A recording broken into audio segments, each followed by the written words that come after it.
A few thoughts, in fact, on that before we get on to our, I think, maybe a couple of minutes.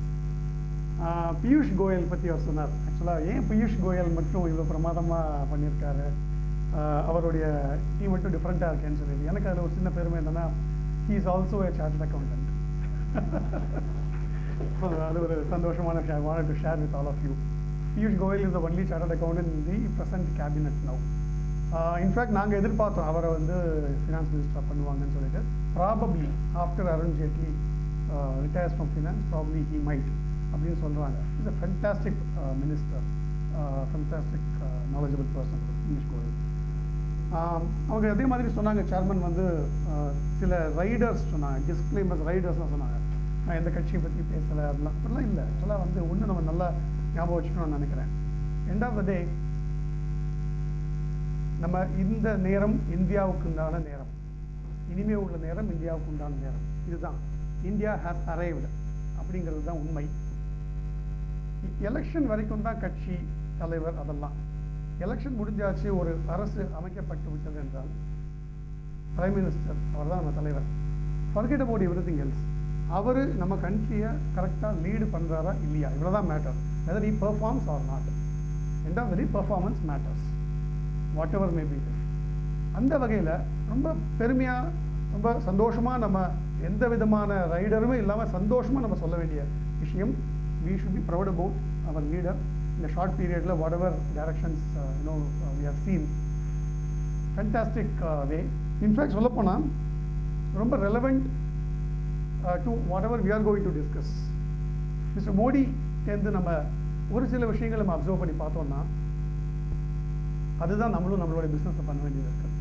அதை பற்றி தான் கொஞ்சம் நம்ம பேச போகிறோம் அடுத்த ஒரு மணி நேரம் 1.5 மணி நேரம். அவர் என்ன பண்ணியிருக்காரு, first is a trimmer. Aspiration, ஆசை ஜாஸ்தி அவருக்கு, கொஞ்சம் ஜாஸ்தி அவருக்கு. ஏதில் மாங்கே மோர் அப்படிங்கிற மாதிரி நம்ம கண்ட்ரி பற்றி பல விஷயங்களை பற்றி ட்ரீம். நமக்கும் என்னது, நம்ம பிஸ்னஸ், எதுக்காக பிஸ்னஸில் இருக்கோம், நம்ம பிஸ்னஸில் நம்மளுடைய ஆண்டர்ப்ரனரியல் ஆஸ்பிரேஷன்ஸ் ஜாஸ்தியாக வச்சுருக்கோம். நம்மளுடைய போக வேண்டிய பாதை பெருசு. அவர் என்ன பண்ணுறாரு அடுத்தது, அதுக்கு என்ன அதை நோக்கி பயணிக்கிறார். அதை அங்கே வந்ததுக்கு அப்புறமும் சும்மா இருக்கல, இட் இஸ் ஒன்லி பிகினிங் சொல்லிட்டு he gets into implementing things. அதுக்கு ஃபஸ்ட் என்ன பண்ணணும், அட்மினிஸ்ட்ரேஷனை க்ளீன் பண்ணுறார், ரைட். ஸ்ட்ராட்டஜி ஃபார்ம் பண்ணுறார். ஒவ்வொருத்துக்கும், ஒவ்வொரு மினிஸ்ட்ரி, ஒரு ஃபங்க்ஷனாலிட்டின்னு வச்சுப்போமே, ஒரு ஃபங்க்ஷனாலிட்டிக்கும் ஒரு ஸ்ட்ராட்டஜி ஃபார்ம் பண்ணுறார். அந்த ஸ்ட்ராட்டஜி ஒர்க் ஆகணும்னா ஃபஸ்ட்டு ஒரு பைப்லைனில் இந்த பாயிண்ட்டில் இந்த பாயிண்ட்டுக்கு வரணும்னா அந்த பைப்லைன் அடப்பு இல்லாமல் இருக்கணும் இல்லையா, அதில் வந்து க்ளீனாக இருக்கணும் அந்த channel. So he clears the channel, administrative channel, is trying to clear the channel. அதான் அட்மினிஸ்ட்ரேட்டிவ் க்ளீனப் நடக்கிறது. And then beautifully implements the strategies by way of schemes. Once pipeline சேனலை கிளியர் பண்ணிவிட்டு நம்ம இங்கே போட்டோம்னா ஆட்டோமேட்டிக்காக எங்கே போய் ரீச் ஆகணும் அங்கே போய் ரீச் ஆகிடும். அது மட்டும் இல்லை, அதை பிரமாதமாக ப்ரெசென்ட் பண்ணுறார், மார்க்கெட்டிங் பண்ணுறார், right. He has a dream, he has a strategy, he has administrative capability, he has implementation strength, and he presents it very well. இதை நம்ம பண்ணால் ஜெயிப்போமோ முடியாதா நம்ம பிஸ்னஸில்? ஸோ இன்னும் சொல்ல போனால், I don't know, I just thought it's so relevant. இன்றைக்கி நீங்கள் மோடி ஜியை பற்றி ப்ரெசென்ட் பண்ணீங்க. It's so relevant to all of us. ரொம்ப வருஷத்துக்கு அப்புறம் அட்லீஸ்ட் என்னுடைய ஐ மீன் எனக்கு நினைவு தெரிஞ்சுன்னு சொல்லிக்கலாம். நினைவு தெரிஞ்சதில் இப்படி ஒரு இன்ஸ்பைரிங் லீடர் நம்ம கண்ட்ரிக்கு இருந்ததில்லை. Forget about everything else. ஏன் அப்படின்னு சொன்னால், ஐ மீன் கொஞ்சம் கலோக்கியலாக பேசிக்கலாம் இல்லையா, எனக்கு கொஞ்சம் செந்தமிழ்லாம் வராது, கலோக்கியலாக நம்ம பேசிக்கலாம், ஐ கேன் கனெக்ட் ஈஸிலி. நமக்கு இந்த last 20-30 years R even 40 years பார்த்தீங்கன்னாக்கா நம்ம கண்ட்ரியில் what has been hugely lacking was a proper leader. I have heard, நான் ரொம்ப பர்சனலாக I have heard that Mrs. Indira Gandhi was a great leader அப்படின்னு சொல்லுவாங்க. டெசிஷன் மேக்கிங் எபிலிட்டி, அந்த visionary, அந்த மாதிரியான விஷயங்கள்லாம். அதுக்கப்புறமே இந்தியாவில் வந்து மிகப்பெரிய ஒரு வேக்கூம் தான் இருந்துகிட்ருக்கு ஆக்சுவலாக. ஸோ அதை வந்து பிரமாதமாக இன்றைக்கி ஒருத்தர் வந்து நிரப்பட்டிருக்காரு அப்படின்னு சொன்னால் ஃபென்டாஸ்டிக். ஸ்கெப்டிசிசம், அதாவது ரொம்ப டவுட்டு அதெல்லாம் தேவையில்லை. நம்மளை பொறுத்தவரையில் என்ன வேணும், நம்ம வியாபாரத்துக்கு நம்மளுடைய ஆக்டிவிட்டிக்கு என்ன ரெலவெண்ட்டாக இருக்குது, அது ஒரு ஆங்கிள். இன்னொரு ஆங்கிள், நம்ம கண்ட்ரிக்கு தேவையான விஷயம் நல்லா நடக்குதா இல்லையா, அவ்வளோதான்.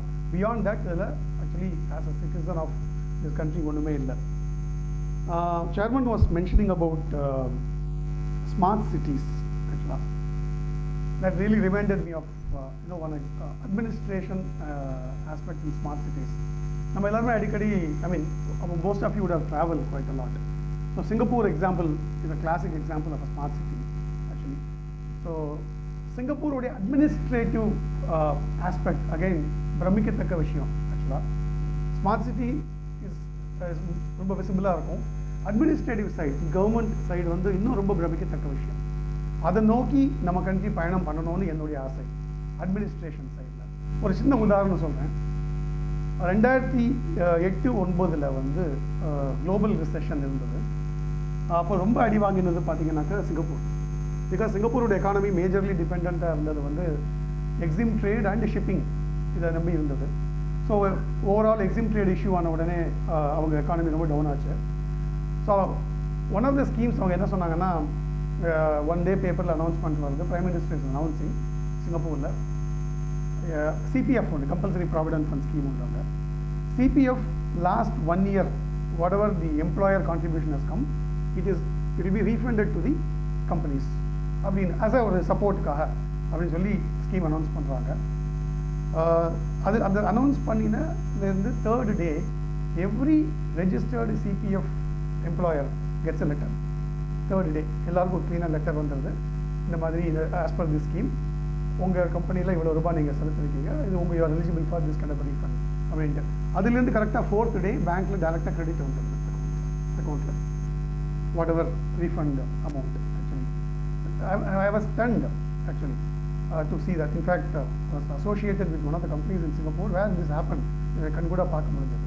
Actually, this is a classic example of administrative efficiency.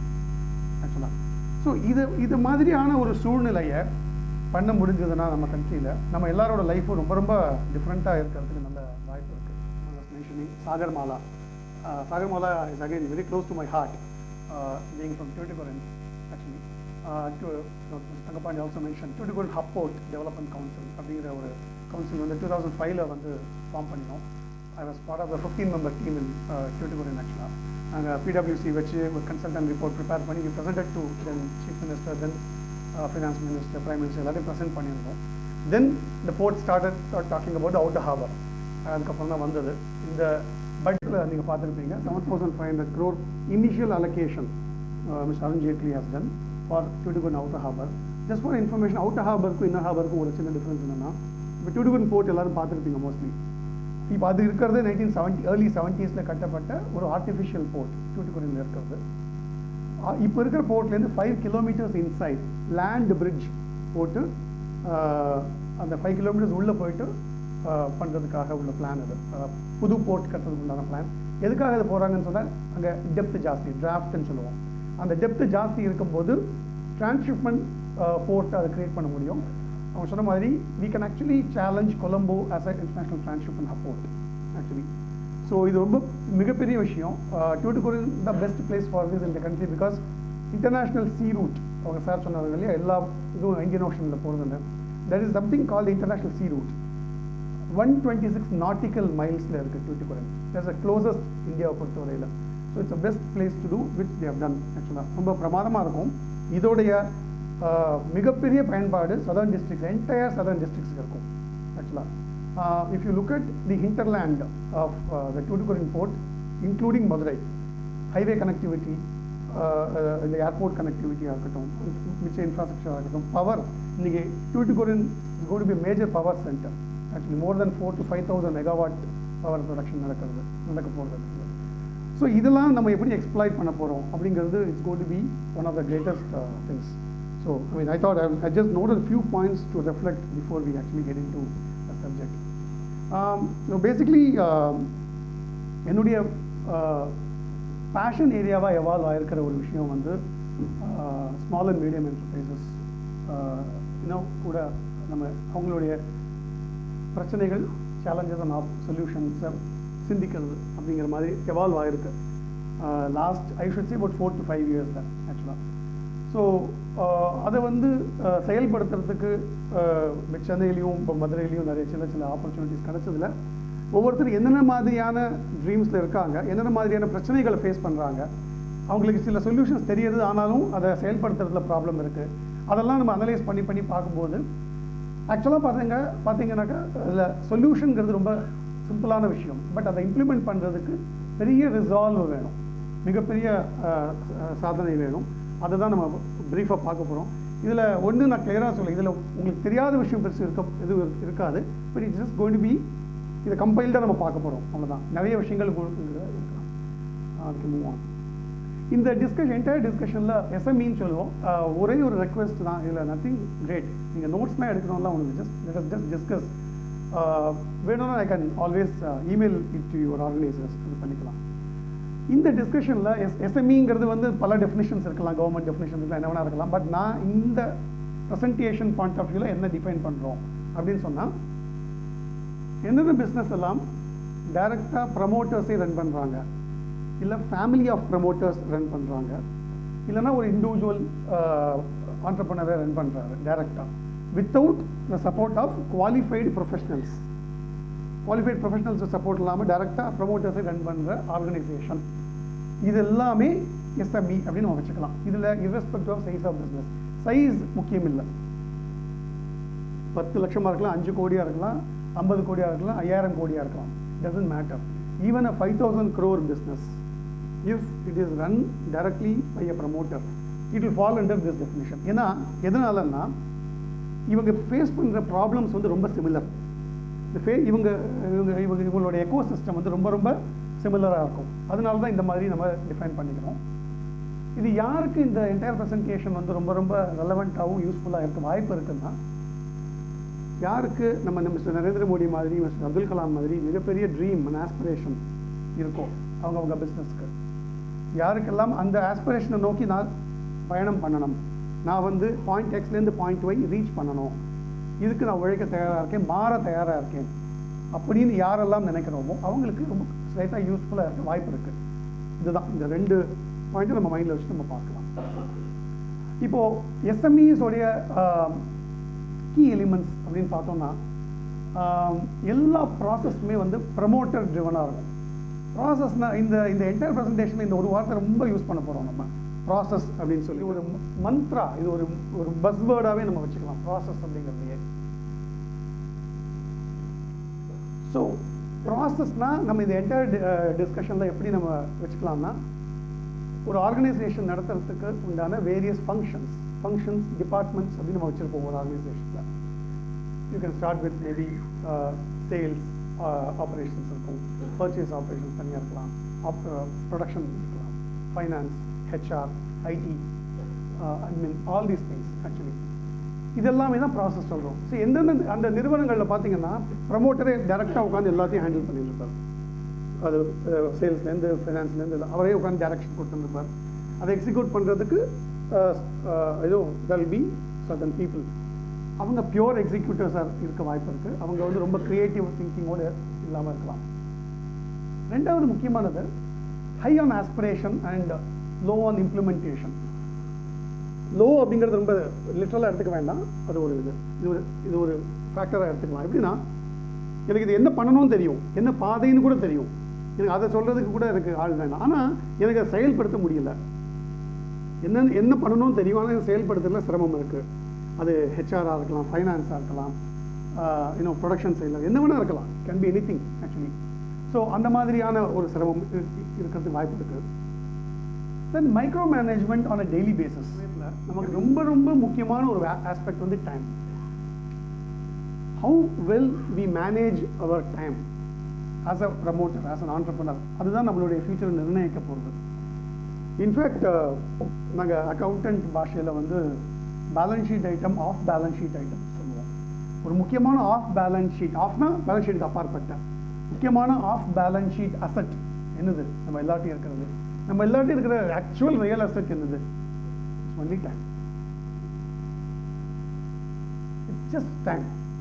If you really look at it, மிச்சது எல்லாமே என்னது, நம்ம அசெட் இல்லை, நம்ம custodian. We are only custodian of certain physical assets which are given to us to maintain and take it forward. அவ்வளோதாங்க. மிச்சபடி நம்மள்கிட்ட இருக்கிற asset ஃபுல்லாகவே time. இந்த டைம்ங்கிற அசெட்டை நம்ம எப்படி எக்ஸ்ப்ளாய்ட் பண்ண போகிறோம், எப்படி யூஸ் பண்ண போகிறோம், இதை பொறுத்து தான் நம்மளுடைய வளர்ச்சி இருக்க போகுது. அதில் மிகப்பெரிய தடை 3வது பாயிண்ட். நான் என்னுடைய டயத்தை நான் ஃப்யூச்சருக்கு யூஸ் பண்ணணுமா, டே டு டே உட்காந்து இன்னைக்கு லோடு போச்சா, வந்ததா, லேபர் வந்தாரா, போனாரா, இன்னைக்கு செக்கு சைன் பண்ணியாச்சா, வவுச்சர் போட்டாச்சா, இதை நான் உட்காந்து டெய்லி பார்த்துன்னு இருந்தேன்னா நான் ஃப்யூச்சரை பற்றி எங்கே திங்க் பண்ணுறது? So micro management by promoter on a daily basis. Centralised decision making process. நமக்கு எல்லாருக்குமே டெசிஷன் எடுக்கிறது ரொம்ப பிடிக்கும். கரெக்டாக? கரெக்ட் தானே? ஏன்னா நம்ம நினைக்கிறோம் டெசிஷன் எடுத்தால் நம்ம முதலாளி, டெசிஷன் எடுத்தால் நம்ம ப்ரமோட்டர், அதை தான் அடையாளமாக நினைக்கிறோம். அது இல்லை விஷயம். தயவு செஞ்சு அது இல்லை. Decision making alone is not indicative that you are promoter. எந்த அளவுக்கு நம்ம decision, day to day decision மேக்கிங்கை டீசென்ட்ரலைஸ் பண்ண முடிகிறதோ அப்போ தான் நம்ம இங்கே நம்ம பேசின டைம் அப்படிங்கிறத கான்செப்டுக்கு நம்ம அடுத்த லெவலுக்கு போக முடியும். பட் நிறைய இந்த பிரச்சனை இருக்கும். சென்ட்ரலைஸ்டு எல்லாத்தையும் வச்சுருப்போம் டெசிஷன் மேக்கிங்கை. அண்ட் தென் யூஸ்வலாக வந்து பார்த்தீங்கன்னாக்கா வெரி ரேர்லி ஃபினான்ஸ் பேக்ரவுண்டு உள்ள ப்ரமோட்டர்ஸ் நான் பார்த்துருக்கேன். அதாவது ஒரு சிஏ மாதிரியான கோர்ஸ் படிச்சுட்டோ இல்லாட்டி வேறு மாதிரியான ஃபினான்ஸ், எம்பிஏ ஃபினான்ஸ்லாம் படிச்சுட்டு பிஸ்னஸ்க்கு வரவங்க கொஞ்சம் ரேர் தான். Sales background, operations background, engineering அந்த மாதிரி பேக்ரவுண்டில் உள்ள பீப்புள் பிஸ்னஸ்க்கு வர்றது தான் ப்ரிடாமினண்ட்டாக இருக்குது ஆக்சுவலாக. ஸோ அதனாலேயும் என்னமோ தெரில, மோஸ்ட்லி பார்த்தீங்கன்னாக்கா ஃபோக்கஸ் மெயினாக எங்கே இருக்குன்னா ஆப்ரேஷன்ஸ், சேல்ஸில் மேஜர் டைம் போயிடும். சப்போர்ட் ஃபங்க்ஷன்ஸ்க்கு ஜாஸ்தி டைம் ஸ்பெண்ட் பண்ணுறதில்ல. சப்போர்ட் ஃபங்க்ஷன்ஸ் தான் என்ன? Finance, HR, IT, admin, management review, இதுக்கெல்லாம் நம்ம டைம் ஸ்பெண்ட் பண்ணுறது கொஞ்சம் கம்மியாக இருக்கும். இது மாதிரி எக்ஸ்பீரியன்ஸ் இருக்கா? Sorry, absolutely right. But in general பார்த்தீங்கன்னாக்கா focus mainly on sales and ஆப்ரேஷன்ஸில் இருக்குது. அதை பற்றி கொஞ்சம் டீட்டெயில்டாக நமக்கு அப்புறம் பார்க்கலாம். அடுத்தது பார்த்தீங்கன்னாக்கா இது எல்லாமே உங்களுக்கு இருந்ததுன்னா, இதில் எல்லாமே இல்லை, இதில் சிலதோ எல்லாமோ இருந்ததுன்னா தென் நம்ம வந்து we are talking in the same wavelength. SME அப்படிங்கிறதுல எனக்கு பொட்டென்ஷியல் இருக்குது, நான் அதை எக்ஸ்ப்ளாய்ட் பண்ண முடியவில்லை, அன்லீஷ் பண்ண முடியவில்லை அப்படிங்கிற ஃபீலிங் நிறைய பேருக்கு இருக்குது பார்த்தது தான். அண்ட் தென் சார் இப்போ 365 டேஸும் நான் பிஸ்னஸில் இருந்தே ஆகணும், நான் 4 நாள் பிரேக் எடுத்தால் 4 நாள் வீட்டு மூட வேண்டியது இருக்குது இல்லையா? நம்மளுடைய ப்ரெசன்ஸில் ரொம்ப அவசியமாக இருக்குது. And then rate of growth ஸ்லோவாக இருக்குது, ப்ராஃபிட்டபிலிட்டி கம்மியாக இருக்குது, இல்லாட்டி சேல்ஸ் கூடினா கூட ப்ராஃபிட்டபிலிட்டி இல்லை, இந்த மாதிரியான சில சிக்கல். முக்கியமாக again talking about time for future activities பண்ண முடியலை, பிளான் பண்ண முடியும். டே டு டேவே என்னைய கொண்டு போயிடுது. நான் நிறைய கிளைண்ட்ஸ் பார்த்துருக்கேன். அப் டு 2 or 2:30 மத்தியானம் 2-2:30 வரைக்கும் அவரை ஆக்சஸே பண்ண முடியாது நீங்கள். ஏன்னா அவர் பேங்கிங்கில் அவ்வளோ பிஸியாக இருந்தார். கரெக்டாக? அது நம்ம வேலையா? ஃபர்ஸ்ட் ஆஃப் ஆல் அக்கௌண்டண்ட்டோட வேலை அது.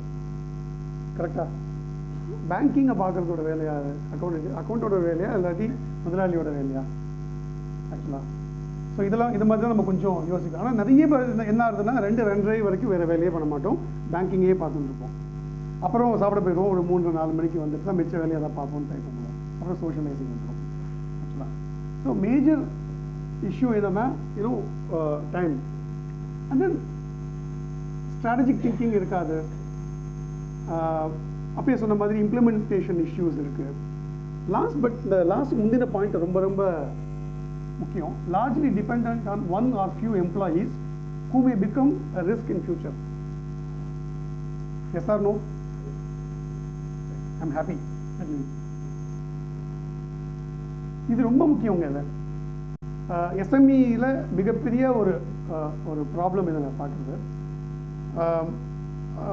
சில விஷயங்களுக்கு ரொம்ப ஒருத்தர் மேலே நம்ம டிபெண்ட் ஆகிடுவோம். அப்போ அவரே நமக்கு வந்து நாளைக்கு ரிஸ்க் ஆகுவார், சிங்கிள் பாயிண்ட் ஃபெயிலியர் ஆகிறதுக்கு வாய்ப்பு இருக்குது. ஆவார்னு சொல்கிறதுல வாய்ப்பு இருக்குது. Actually, the last is again very very important according to me. நம்ம ஜென்ரலாக எப்படி நம்ம சவுத் தமிழ்நாடு பர்டிகுலர்லி என்ன கல்ச்சர் நமக்கு அப்படின்னு சொன்னால், நான் இன்னைக்கு வியாபாரம் பண்ணுறேன். ஸோ தட் என்னுடைய ஆள், எனக்கு தெரிஞ்சவர், எனக்கு வேண்டப்பட்டவர், எனக்கு சொந்தக்காரர், அவர் தான் வச்சுப்பேன் நான் என் கூட. அதான் அந்த ethnic and cultural thinking managing பிஸ்னஸ்ன்னு சொல்கிறோம். அதுவும் கொஞ்சம் இந்த சில பர்டிகுலர்லி சில ஓல்டு ஆர்கனைசேஷன்ஸில் இருக்கும். அது ஒரு மிகப்பெரிய தடை வளர்ச்சிக்கு ஆக்சுவலாக பார்த்தீங்கன்னாக்கா. பட் இந்த 2 ஸ்லைடில் நம்ம இப்போ பார்த்ததில் வந்து டெஃபினட்டாக வந்து அட்லீஸ்ட் ஒரு 20-30% நமக்கு ரெலவெண்ட்டாக இருக்குன்னு ஒரு ஃபீலிங் இருக்கா? ஐ மீன் ஃபேண்டாஸ்டிக். தட்ஸ் வெரி இம்பார்ட்டன்ட் ஆக்சுவலாக. ஏன்னா நம்ம ப்ராப்ளம் அப்படிங்கிறத விட இது எலிமெண்ட்ஸ் தான் நான் போட்டிருக்கேன். இது ஆக்சுவலாக ப்ராப்ளம்ஸ் இல்லை, இது எலிமெண்ட்ஸ் என்னை பொறுத்தவரையில். இது மாதிரியான சூழ்நிலைகள் இருக்கலாம். இப்போது இது ஒரு பக்கம் பார்த்தாச்சு. என்னெல்லாம் ஆப்பர்ச்சுனிட்டிஸை நம்ம அன்லீஷ் பண்ணிக்கலாம், எதுக்கு எப்படி அப்ரோச் பண்ணலான்னு ஒரு 5 minutes பார்க்கலாம். இப்போது பியூட்டிஃபுல்லாக வந்து அதுக்கு பிளாட்ஃபார்ம் சேர்மன் ஆல்ரெடி செட் பண்ணிட்டாரு. அபவுட் தி குளோபல் சினாரியோ, என்ன மாதிரி டைரக்ஷனில் இன்றைக்கி நம்ம கண்ட்ரி போயிட்டுருக்கு ஆக்சுவலாக அப்படிங்கிறத நம்ம கொஞ்சம் அவதானிக்கணும். எல்லா விஷயத்துலையுமே மேக்ரோ பிக்சரும் தெரியணும், அதை எப்படி மைக்ரோ லெவலில் அப்ளை பண்ணணுங்கிறது தெரியணும். அது ரொம்ப ரொம்ப முக்கியம். இந்த மேக்ரோ பிக்சர் அப்படின்னா என்ன அர்த்தம்?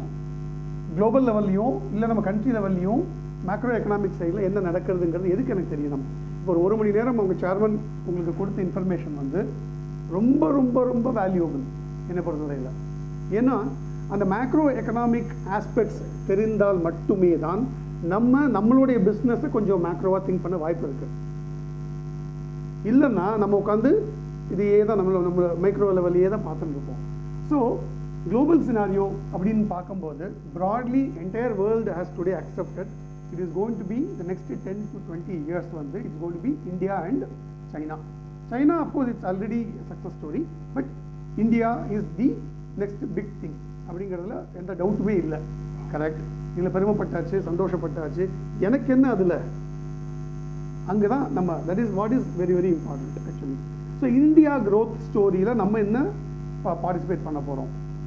So again our leader has given a clue to all of us. என்ன க்ளூ?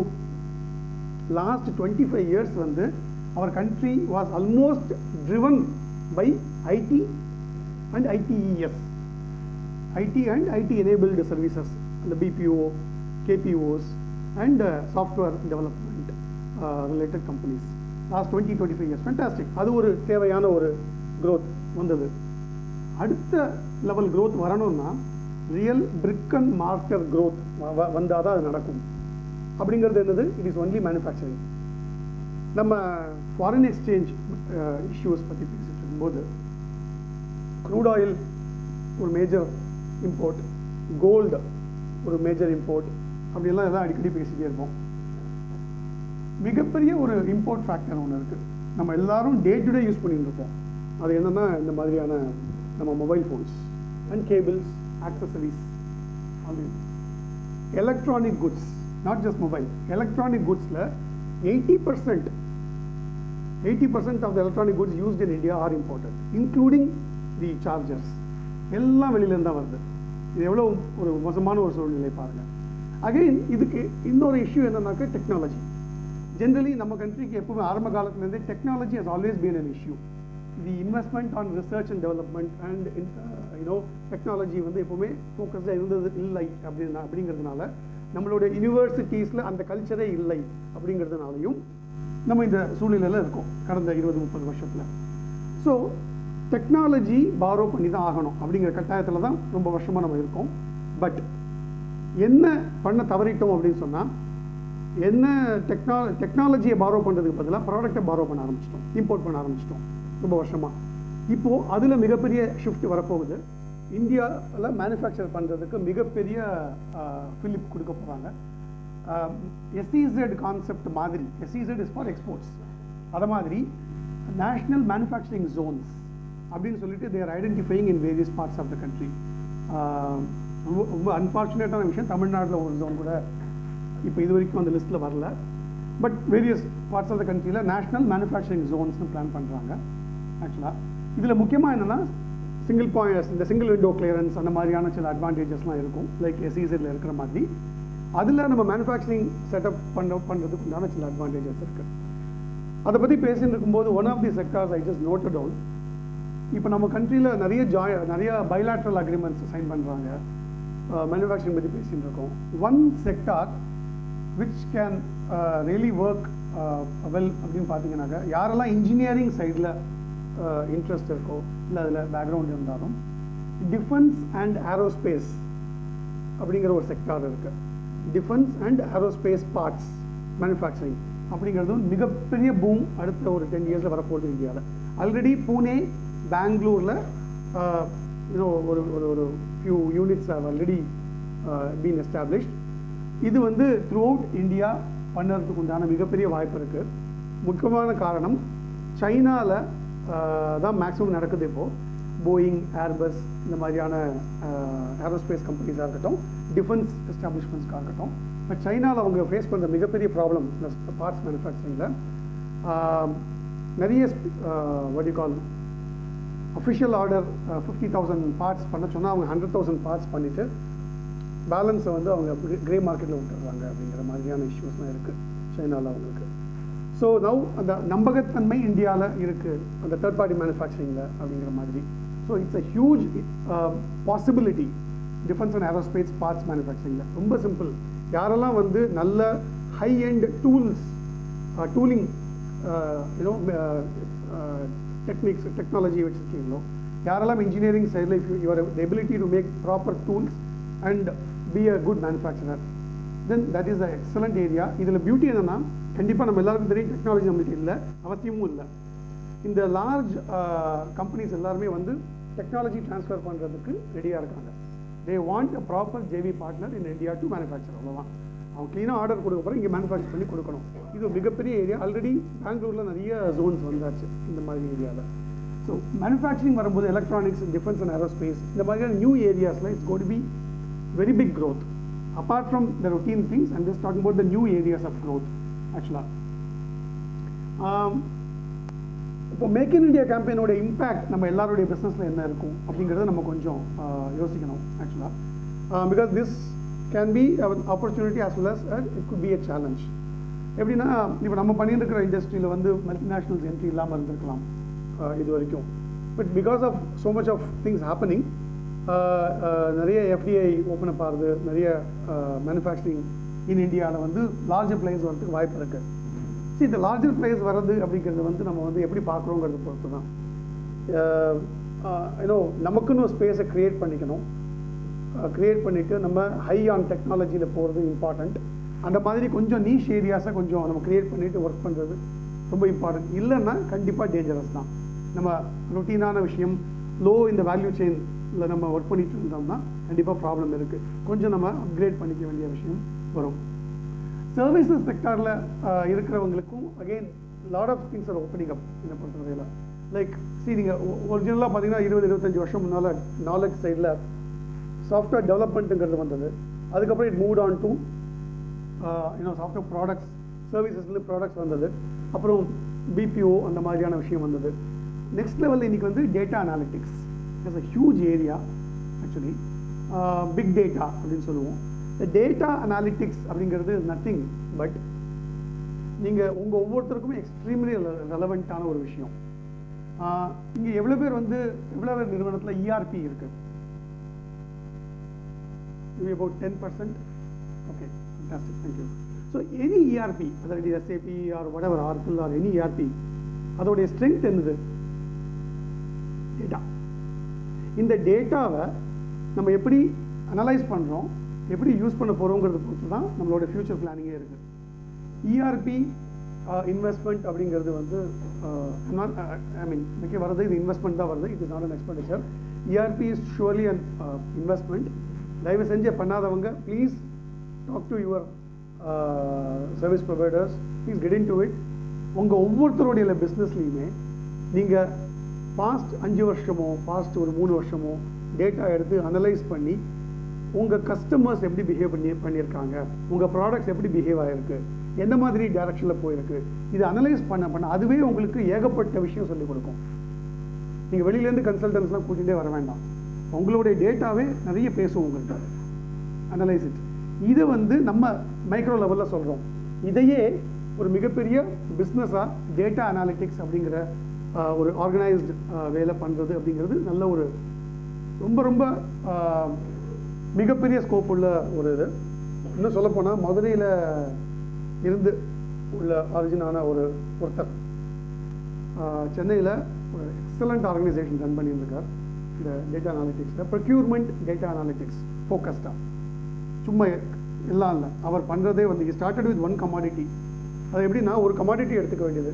உதாரணத்துக்கு சொல்லப்போனால் அரிசி எடுத்துப்போமே, அரிசி அப்படி ஒரு கமாடிட்டி எடுத்துட்டோம் அப்படின்னு சொன்னால் அதில் குளோபல் ட்ரெண்ட் என்ன இருக்குது, வேரியஸ் கண்ட்ரீஸில் வாட்ஸ் ஹேப்பனிங், இந்த டேட்டா ஃபுல்லாக கம்பைல் பண்ணி இதை அனலைஸ் பண்ணி ஒரு ரிப்போர்ட்டபிள் ஃபார்மேட்டில் பண்ணி அது உலகத்தில் எந்தெந்த கண்ட்ரிக்கெல்லாம் தேவையோ, அவங்க எந்தெந்த கம்பெனிஸ்க்கெல்லாம் தேவையோ அவங்களுக்கு சப்ளை பண்ணுறது தான் இந்த பிஸ்னஸ் டேட்டா. இது வந்து ஒரு கமாடிட்டி ஆரம்பித்து இன்றைக்கி அவர் வந்து மோர் தென் 50-60 கமாடிட்டிஸில் பண்ணிட்டு இருக்காரு. மிகப்பெரிய நிறுவனம் நடத்திட்டு இருக்காரு. உங்கள் மதுரையில் இருந்து ஒருத்தர் தான் actually. So data analytics is a huge space, it's a fantastic space to work, knowledge orient இதில் வரும்போது. இது எப்படின்னா, இது again moving up the value chain அப்படிங்கிறது ரொம்ப முக்கியம். ஆக்சுவலி அது அடிக்கடி இந்த வார்த்தையை நம்ம கேள்விப்பட்டிருப்போம், வேரியஸ் ப்ரெசன்டேஷன்ஸில் நீங்கள் கேள்விப்பட்டிருக்கலாம். ஆக்சுவலாக நம்ம எந்த பிஸ்னஸை எடுத்துட்டாலும், ஆக்சுவலாக வந்து சர்வீசஸோ ப்ராடக்ட்டோ வாட்எவர் இட் எடுத்துட்டாலும் ரா மெட்டீரியல் அதெல்லாம் இந்த ஸ்டேஜில் வரும். அதுக்கப்புறம் வேல்யூ அடிஷன் பண்ண வேரியஸ் ஸ்டேஜஸில் நம்ம இருக்கும். நம்ம ப்ராடக்டே வந்து வேரியஸ் உருமாற்றம் நடக்க வாய்ப்பு இருக்குது இல்லையா. நம்ம அந்த எந்த ஸ்டேஜில் நம்ம ப்ராடக்டை வெளியில் விற்கிறோம், இதுதான் முக்கியம். நம்ம ரா மெட்டீரியலாகவே விற்றோம் அப்படின்னு சொன்னால் we are not adding any value.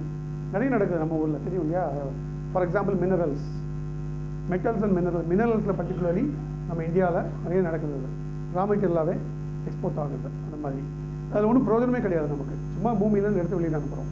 But இதை ஃபர்தர் வேல்யூ அடிஷன் என்ன நடக்குது, நம்மளுடைய கஸ்டமர் என்ன பண்ணுறாரு, why he is buying from us, what is he doing அப்படிங்கிறத எடுத்து நம்ம ஃபர்தர் ஃபார்வர்ட் இன்டெகிரேஷன் எடுத்துகிட்டு போகிறதுக்கு உண்டான சாத்தியக்கூறு பார்க்குறது வெரி வெரி இம்பார்ட்டன்ட். ஆக்சுவலி அந்த வேல்யூ செயினில் போகும்போது தான் அல்டிமேட்லி இதில் ப்ராஃபிட்டபிலிட்டிக்கு ஜாஸ்தி எல்லாம் நடக்குதா, எப்படி நடக்குது, அவங்களுக்கு உண்டான ப்ராப்ளம்ஸ் என்ன இருக்குது, அவங்க எந்த நோக்கி போயிட்டு இருக்காங்க, அவங்க ஃபினான்ஷியல் ஸ்ட்ரென்த் என்ன இருக்குது, இதெல்லாமும் நம்ம தெரிஞ்சுக்கணும். அது காசிப்காக இல்லை, பட் நிறைய தகவல் அதுலேருந்து நம்ம எடுக்க முடியும். அப்போது ஏன் நம்ம அதெல்லாம் பண்ணக்கூடாதுங்கிற ஒரு கேள்வி வரணும். அந்த மாதிரி வரும்போது எப்போவுமே we should smell opportunity அப்படின்னு சொல்லுவோம். நம்ம எப்போவுமே நம்மளுடைய சென்சஸ் எப்பவும் ஓப்பனாக வச்சுட்டே இருக்கணும். So that whenever we get any information or something we can think that. But எல்லாருமே உங்கள் பிஸ்னஸில் look at this concept of moving up the value chain.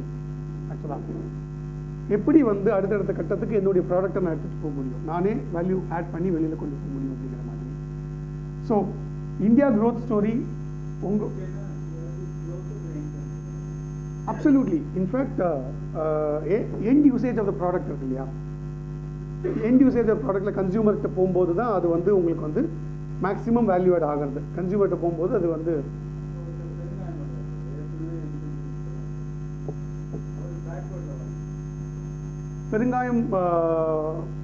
பெருங்காயத்தில் வந்து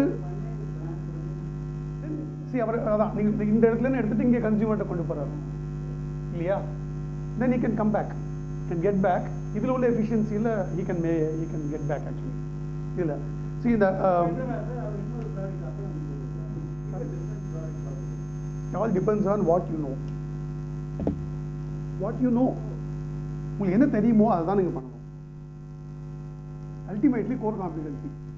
எனக்கு வந்து அசப்போர்ட்டீடால் நான் இந்த பாயிண்ட்லேருந்து எடுத்துகிட்டு இங்கே நான் கன்சியூமர் கொண்டு போகிறதுக்கு உண்டான எபிலிட்டி இருக்குது அப்படின்னா அந்த ப்ராடக்ட்டை நான் வந்து எண்ட் டு எண்ட் ரிசர்ச் பண்ணி ஆகணும்.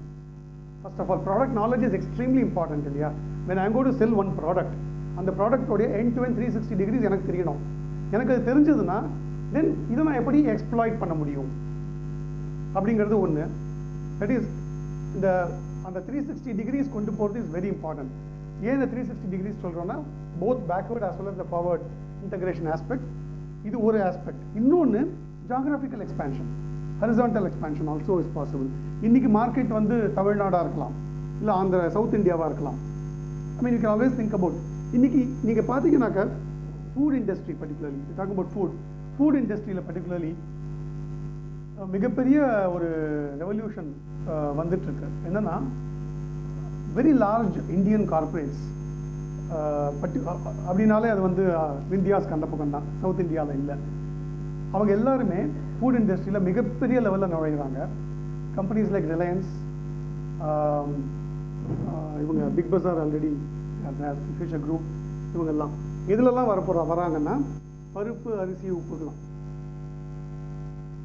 இதெல்லாம் வந்து ட்ரெடிஷ்னலாக போயிட்டுருக்கோம். இது எல்லாத்துக்கும் மிகப்பெரிய இன்னும் மல்டிநேஷ்னல்ஸ் இல்லை, பட் லார்ஜ் இந்தியன் கார்பரேட்ஸ் உள்ளே வராங்க. அது நடக்குது. பட் நம்ம இங்கேருந்து அங்கே போகிறதில்ல. That's a whole difference actually. Geographical expansion is also extremely important actually.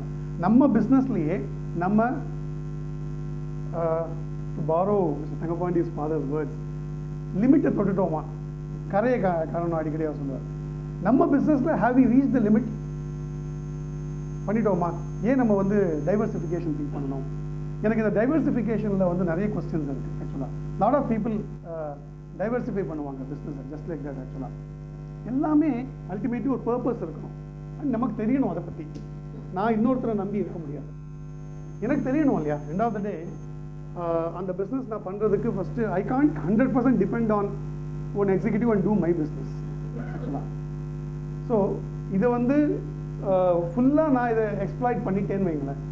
ஃபுல்லாக நான் எக்ஸ்ப்ளாய்ட் பண்ணியாச்சு. நல்லெண்ணெய் மார்க்கெட் இன் தமிழ்நாடு ஒரு உதாரணத்துக்கு எடுத்துப்போம். Idhayam is the number 1 brand, no doubt. Already 70% market share இருக்குது நல்லெண்ணெயில். அதுக்கு மேலே அவங்க போக முடியுமா? ஸோ அந்த மார்க்கெட் எக்ஸ்ப்ளாய்ட் ஆகுது அப்படின்னா then that is a stage you diversify, right? You have hit the limit to a large extent. அந்த மாதிரி. ஸோ உங்கள் பிஸ்னஸில் நம்ம 360 டிகிரிஸ் பண்ணிட்டோமாங்கிறத கொஞ்சம் கரெக்டாக பார்த்துக்கிறது importance of scale of business. Again இப்போ நம்ம பேசுனது அதுதான் ஆக்சுவலாக. நான் என்ன போட்டிருக்கேன்னா, ஸ்மால் வந்து பியூட்டிஃபுல் அப்படின்னு அந்த காலத்தில் சொல்லுவாங்க. ஸ்மால் இஸ் பியூட்டிஃபுல்னு. Today it is dangerous according to me ஆக்சுவலாக. Dangerous in lot of ways. எப்படின்னா அன்னோன் காம்படிஷன் இஷ்யூஸே நிறைய இருக்குது ஆக்சுவலாக. யார் நமக்கு காம்படிட்டர்னே தெரியாது இன்னைக்கு ஆக்சுவலாக. நான் போய் ஒரு எக்ஸாம்பிள் சொல்லப்போனால் ஒரு பெரிய லெவல் எக்ஸாம்பிள்னா கோடாக் அப்படிங்கிற ஒரு ஃபோட்டோகிராஃபி கம்பெனி இருக்குது. யூஎஸில் உள்ள 100 வருஷம் முன்னால் ஆரம்பித்த கம்பெனி. ஃபோட்டோகிராஃபி இன்வென்ட் பண்ண கம்பெனி அவங்க. இன்றைக்கி பேங்க்ரப்ட் அந்த கம்பெனி. அது காரணம் மொபைல் ஃபோன்ஸ். இன்னொரு ஃபோட்டோ கம்பெனி இல்லை, மொபைல் ஃபோன்ஸ் அதை பேங்க்ரப்ட் ஆகிறது. Nobody buys the traditional cameras. அந்த மாதிரி ரொம்ப ஃபோட்டோகிராஃபி ஆர்வலர்கள் மட்டும்தான் இன்றைக்கி வந்து எஸ்எல்ஆர் கேமராலாம் வாங்கிட்டு இருக்காங்க. மிச்சம் எல்லாரும் they all use this gadgets ஆக்சுவலாக.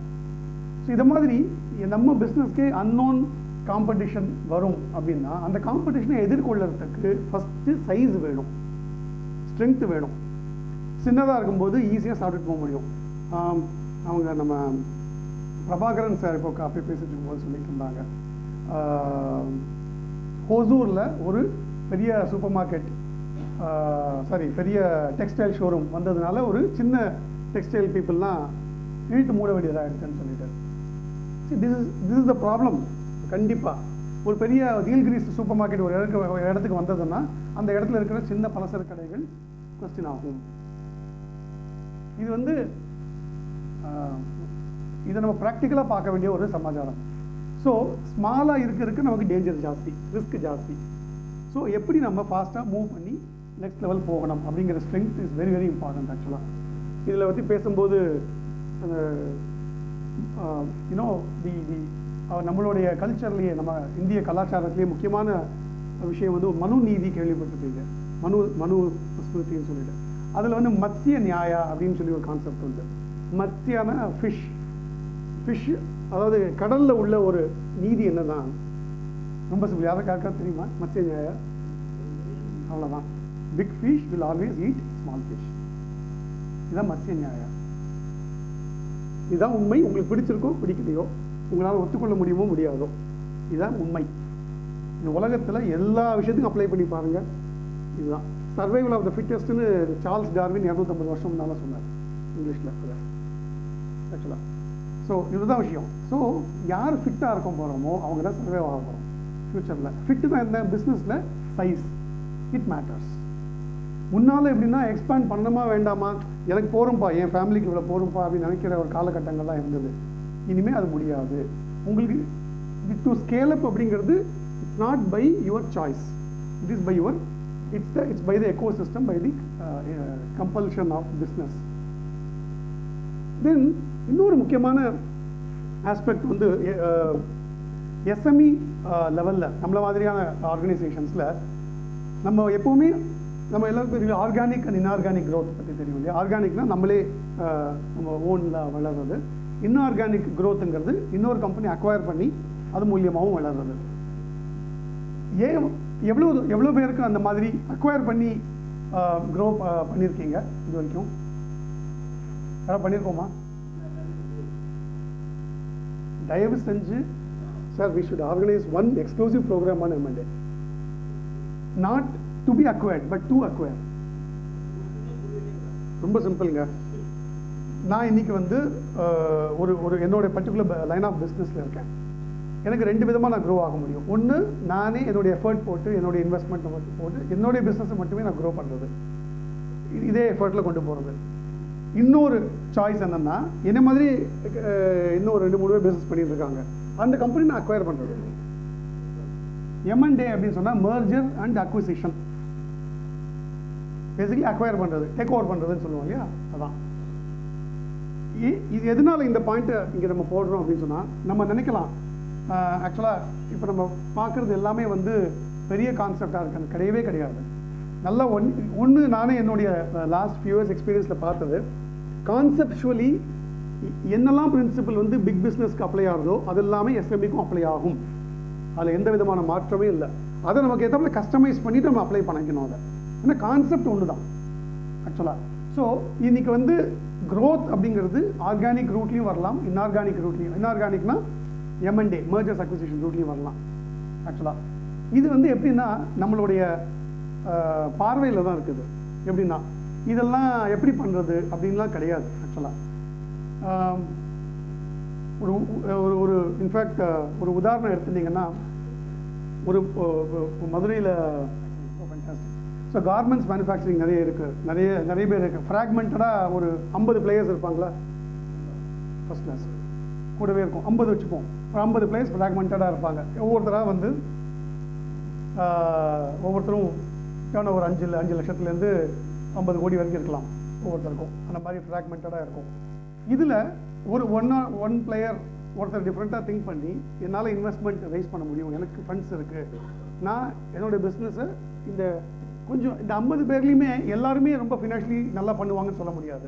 சில பேருக்கு சில பிரச்சனைகள் இருக்கலாம், லாஸ் மேக்கிங் இருக்கலாம், சில சக்ஸஷன் பிளான் இருக்கலாம், இல்லாமல் இருக்கும். அவர் அப்பா பண்ணிட்டு இருப்பார், உள்ள பிஸ்னஸ் வரமாட்டார், ஸோ என்ன பண்ணணும்னு தெரியாது மாதிரிலாம் இருக்கலாம். அவங்கள்ட்ட போய் பேசி உங்கள் பிஸ்னஸை நான் வேல்யூ பண்ணி நான் வாங்கிக்கிறேன் அப்படின்னு சொல்லி உங்கள் கெப்பாசிட்டி இன்க்ரீஸ் பண்ணிக்க முடியும். ஸோ பேசிக்லி இந்த கான்செப்டை கொஞ்சம் பேக் ஆஃப் த மைண்டில் வச்சுக்கோங்க. இது லார்ஜ் கார்பரேட் தான் பண்ணணும் அப்படின்லாம் ஒன்றும் கிடையாது. Growth can also be by consolidation. இதை நீங்கள் பண்ணவில்லை என்றால் இன்னொருத்தர் பண்ண போகிறார். நல்லா ஞாபகம் வச்சுங்க. இன்னும் 5 வருஷத்தில் நம்ம பண்ணலைன்னா இன்னொருத்தர் பண்ணுவார். நமக்கே ஆஃபர் வரும், சார் உங்கள் கம்பெனி கொடுக்குறீங்களான்னு. என்னோட சென்னையில் என்னோட ஒரு கம்பெனி நினச்சே பார்க்கலாம், அவங்க 20 வருஷமாக ரன் பண்ணியிருக்காங்க, ஆட்டோமொபைல் காம்பனன்ஸ். டிவிஎஸ்லேருந்து ஆஃபர் வந்துருச்சு, டேக் அவுட் பண்ணுறோம் அப்படின்னு சொல்லிட்டு. எதிர்பார்க்கவே இல்லை அவங்க. இப்போ என்ன பண்ணணும்னு முடிச்சுட்டு இருக்காங்க. This is what is happening. இது வந்து எப்படின்னா, இதெல்லாம் அந்த முன்னால் வந்து பெரிய லெவலில் தான் நடந்துட்டு இருந்தது. இனிமே it will happen rampantly in SME sector also. இதுக்கு நான் என்ன சொல்கிறேன்,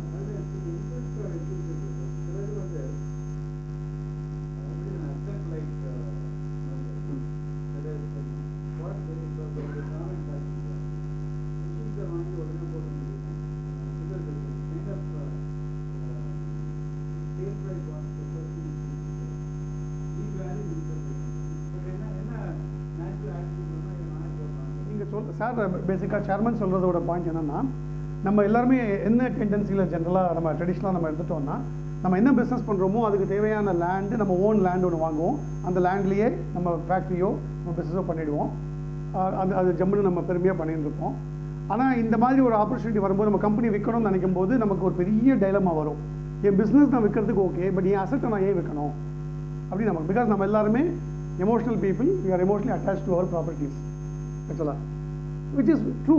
பிகாஸ் டெவலப்பிங் கண்ட்ரியில் எப்போவுமே ப்ராப்பர்ட்டி அப்ரிசியேஷனுங்கிறது it always go up. Developing கண்ட்ரியில் அதுதான் உண்மையான விஷயம். ரிட்டர்ன் ஆன் ப்ராப்பர்ட்டி கம்மியாக இருக்கும், ப்ராப்பர்ட்டி அப்ரிசியேஷன் ஜாஸ்தி இருக்கும். இது உல்ட்டா வந்து டெவலப்டு கண்ட்ரி ஆக்சுவலாக. ஸோ இந்த டைலமா கண்டிப்பாக இருக்கும். பட் இதுக்கு சொல்யூஷன்ஸ் இருக்குது. என்ன பண்ணுறோன்னா practically what we do is M&A விற்கணும், கம்பெனி விற்கணும்னு நினைக்கும் போது நான் பிஸ்னஸை மட்டும் விற்கிறேன் அப்படிங்கிற சூழ்நிலை இருந்ததுன்னா, அது ப்ரைவேட் லிமிடெட் கம்பெனியாக இருந்ததுன்னா டீமர்ஜ் பண்ணிவிடுவோம். அசட்டை டீமர்ஜ் பண்ணி பிளான்ட்டை ரீலோகேட் பண்ணி விற்க முடிஞ்சால் விற்கலாம். இல்லைன்னா ஏன்னா இப்போ என்ன பிரச்சனைனா லார்ஜர் பிளேயர்ஸ் யாருமே நீங்கள் அசட்டில் ரூபா போடுறதுக்கு இன்ட்ரெஸ்ட் கிடையாது. பிகாஸ் வெரி சிம்பிள், நான் அப்பயே சொன்ன கான்செப்ட் தான். ரியல் எஸ்டேட் இன்வெஸ்ட் பண்ணுறதுக்கு முன்னால் கொஞ்சம் தயவு செஞ்சு யோசிங்க. உங்கள் பிஸ்னஸ் சம்மந்தமாக நம்மளுடைய ரியல் எஸ்டேட்டுக்கு நம்ம அட் காஸ்ட் தான் நம்ம பேலன்ஸ் ஷீட்டில் போட்டுப்போம். நீங்கள் மார்க்கெட் வேல்யூவில் போடுங்க, ரிட்டர்ன் ஆன் இன்வெஸ்ட்மெண்ட் கால்குலேட் பண்ணுங்கள், கண்டிப்பாக கட்டுப்படி ஆகாது உங்களுக்கு. உங்கள் எந்த பிஸ்னஸுமே அவ்வளோ ரிட்டர்ன்ஸ் கொடுக்காது. Yes or no? ரைட். அப்போ எதுக்கு நம்ம அப்பாயின்மெண்ட்டே உடைக்கணும்? அமெரிக்கன் கம்பெனிஸோடைய மிகப்பெரிய பலமே என்ன தெரியுமா? Asset light business model. American கம்பெனிஸோடைய மிகப்பெரிய பலம் அது. இன்ஃபேக்ட் அவங்க 100-150 கண்ட்ரியில் இருக்கிற பிஸ்னஸஸில் எடுத்துருந்தா கூட லாஜிஸ்டிக்ஸ் பிஸ்னஸ் நம்பர் 1 கம்பெனி வந்து எக்ஸ்பெடிட்டார்ஸ்னு பேர். 160 கண்ட்ரியில் ஆப்ரேட் பண்ணுறான். 0 அசட். அவன் வேர் ஹவுசஸ் உலகம் ஃபுல்லாக ஆப்ரேட் பண்ணுறான். 0 அசட், எதுவுமே சொந்தம் கிடையாது அவனுக்கு. ஆஃபீஸ் முதற்கொண்டு, வேர் ஹவுஸ் முதற்கொண்டு, ட்ரக் முதற்கொண்டு எதுவுமே அவன் சொந்தம் கிடையாது. எல்லாமே leased. End of the day please understand, in business அசட்டை விட எது முக்கியம்? Cash. Cash flow is most important aspect in business ஆக்சுவலாக. ஏன் அப்படின்னு சொன்னால், இன்னைக்கு நம்ம கம்பெனியே நம்ம வேல்யூ பண்ணணும் அப்படின்னு சொன்னால் நம்ம போட்டுக்கலாம் வேல்யூ. ரியல் எஸ்டேட்டுக்கு ஒரு வேல்யூலாம் நம்ம போடுவோம். வாங்க வரவருக்கு அது இன்ட்ரெஸ்டே இருக்காது. எனக்கு உங்கள் பிஸ்னஸ் தான் சார் வேணும், உங்கள் அசட் தேவையில்லைன்னு வரவர். அங்கே தான் நமக்கு அது பெரிய ப்ராப்ளம் வரும். So most important thing is you can think about it. இது வந்து ஒரு கான்செப்ட், இதை திங்க் பண்ணுங்கள். How you can apply this to your business நீங்கள் திங்க் பண்ணி பாருங்கள். கேஷ் ஃப்ளோக்கு இம்பார்ட்டன்ஸ் கொடுத்து பிஸ்னஸ் மாடலை ஸ்ட்ரக்சர் பண்ண முடிஞ்சால் நம்ம போய் அசட்டில் போய் ஸ்டக்கப் ஆகிக்க மாட்டோம். எல்லா பிஸ்னஸ்க்கும் ரியல் எஸ்டேட் வந்து இம்பார்ட்டன்ட் கிடையாது, ரீட்டெயிலுக்கு மட்டும்தான் இம்பார்ட்டன்ட். அது நல்லா புரிஞ்சுப்போம். நம்ம யாருக்கு இம்பார்ட்டன்ட்? ரீட்டெயிலுக்கு மட்டும்தான் இம்பார்ட்டன்ட். மெக்டொனால்ட்ஸ் கம்பெனி சிஇஓட்ட கேட்டாங்க, உன்னுடைய மிகப்பெரிய ஸ்ட்ரென்த் என்னன்னு கேட்டாங்க. பர்கர் சொல்லலை அவர், ஃபுட்னு சொல்லலை. My control on most important real estate through out the world அப்படின்னாரு அவர்.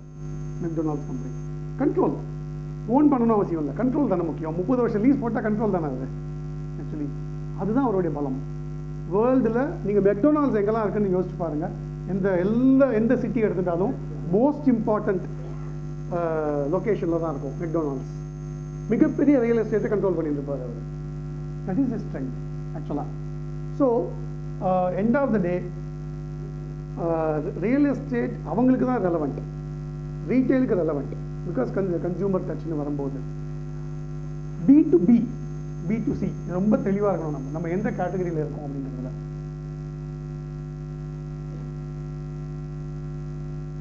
பிஸ்னஸ் டு பிஸ்னஸில் இருக்கோமா, பிஸ்னஸ் டு கன்சியூமரில் இருக்கோமா, இதில் ரொம்ப தெளிவாக இருக்கும். B2Bல தான் நான் இருக்கேன்னா we should go to the remotest part and put up our factory. Least real estate இன்வெஸ்ட்மெண்ட்டில் தான் நம்ம வேலையே பண்ணணும். தேவையில்லாமல் ரியல் எஸ்டேட்டில் வந்து ரூபாய் போடக்கூடாது. B2Bயில் இருக்கும்போது எங்கெல்லாம் ரீட்டைல் டச் வருதோ அப்பவுமே please explore the option of lease, long term lease. Actually long term lease 20 years 30 years lease போடுங்க வித் whatever clauses. நீங்கள் எல்லாமே பாசிபிள் இல்லையா? அந்த மாதிரி பண்ணும்போது ரீட்டெயிலில் டெஃபினட்டாக என்ன அட்வான்டேஜ் உங்களுக்கு? உங்கள் கேபிட்டல் போய் முடங்காது. ரொம்ப சிம்பிளான ஒரு தியரி உண்டு இல்லையா ஃபைனான்ஸில். உங்கள் கேஷுங்கிறது பணப்பெட்டிக்குள்ளே பூட்டி இருக்கணுமா இல்லை ரோல் ஆகிட்டே இருக்கணுமா? அதான் ப்ராஃபிட் கொடுக்க போகிறது உங்களுக்கு. ரியல் எஸ்டேட் அப்படிங்கிறதுக்கு ஒரு லைஃப் சைக்கிள் இருக்குது. ஆக்சுவலாக நான் அதை தான் நான் சொன்னேன். டெவலப்பிங் கண்ட்ரியாக நம்ம என்றைக்கு இருக்கோமோ, எப்போ வரைக்கும் இருக்கோமோ அன்றைக்கி வரைக்கும் தான் இந்த அப்ரிசியேஷன்கிறது இருந்துகிட்ருக்கும். இன்றைக்கே பாருங்கள், லாஸ்ட் 2 years 3 yearsல ஏதாவது அப்ரிஷியேட் ஆகிருக்கா மேஜராக? It's is flattening. Real estate வந்து எல்லா ஊர்லேயுமே ஃப்ளாட்டன் ஆகிட்டு இருக்கு. இப்போ கண்டிப்பாக சார் கட்டுப்படி ஆகாது. இன்றைக்கி தூத்துக்குடியில் ஹார்பர் பைபாஸ் ரோட்டில் நான் சொல்லிக்கலாம் 2.5 கோடி per acre சொல்லிக்கலாம். அதை வாங்கி ஃபேக்ட்ரி போடுறது கட்டுப்படி ஆகணுமே அவருக்கு இல்லையா? வாங்கி அவர் குடிசை கட்ட போகிறது இல்லையா? It should be viable for him இல்லையா? அவர் ஆகாது, கண்டிப்பாக ஆகாது. எந்த பிஸ்னஸுமே இன்றைக்கி ரியல் எஸ்டேட்டுக்கு உண்டான ரிட்டர்ன் கொடுக்க போகிறது இல்லை.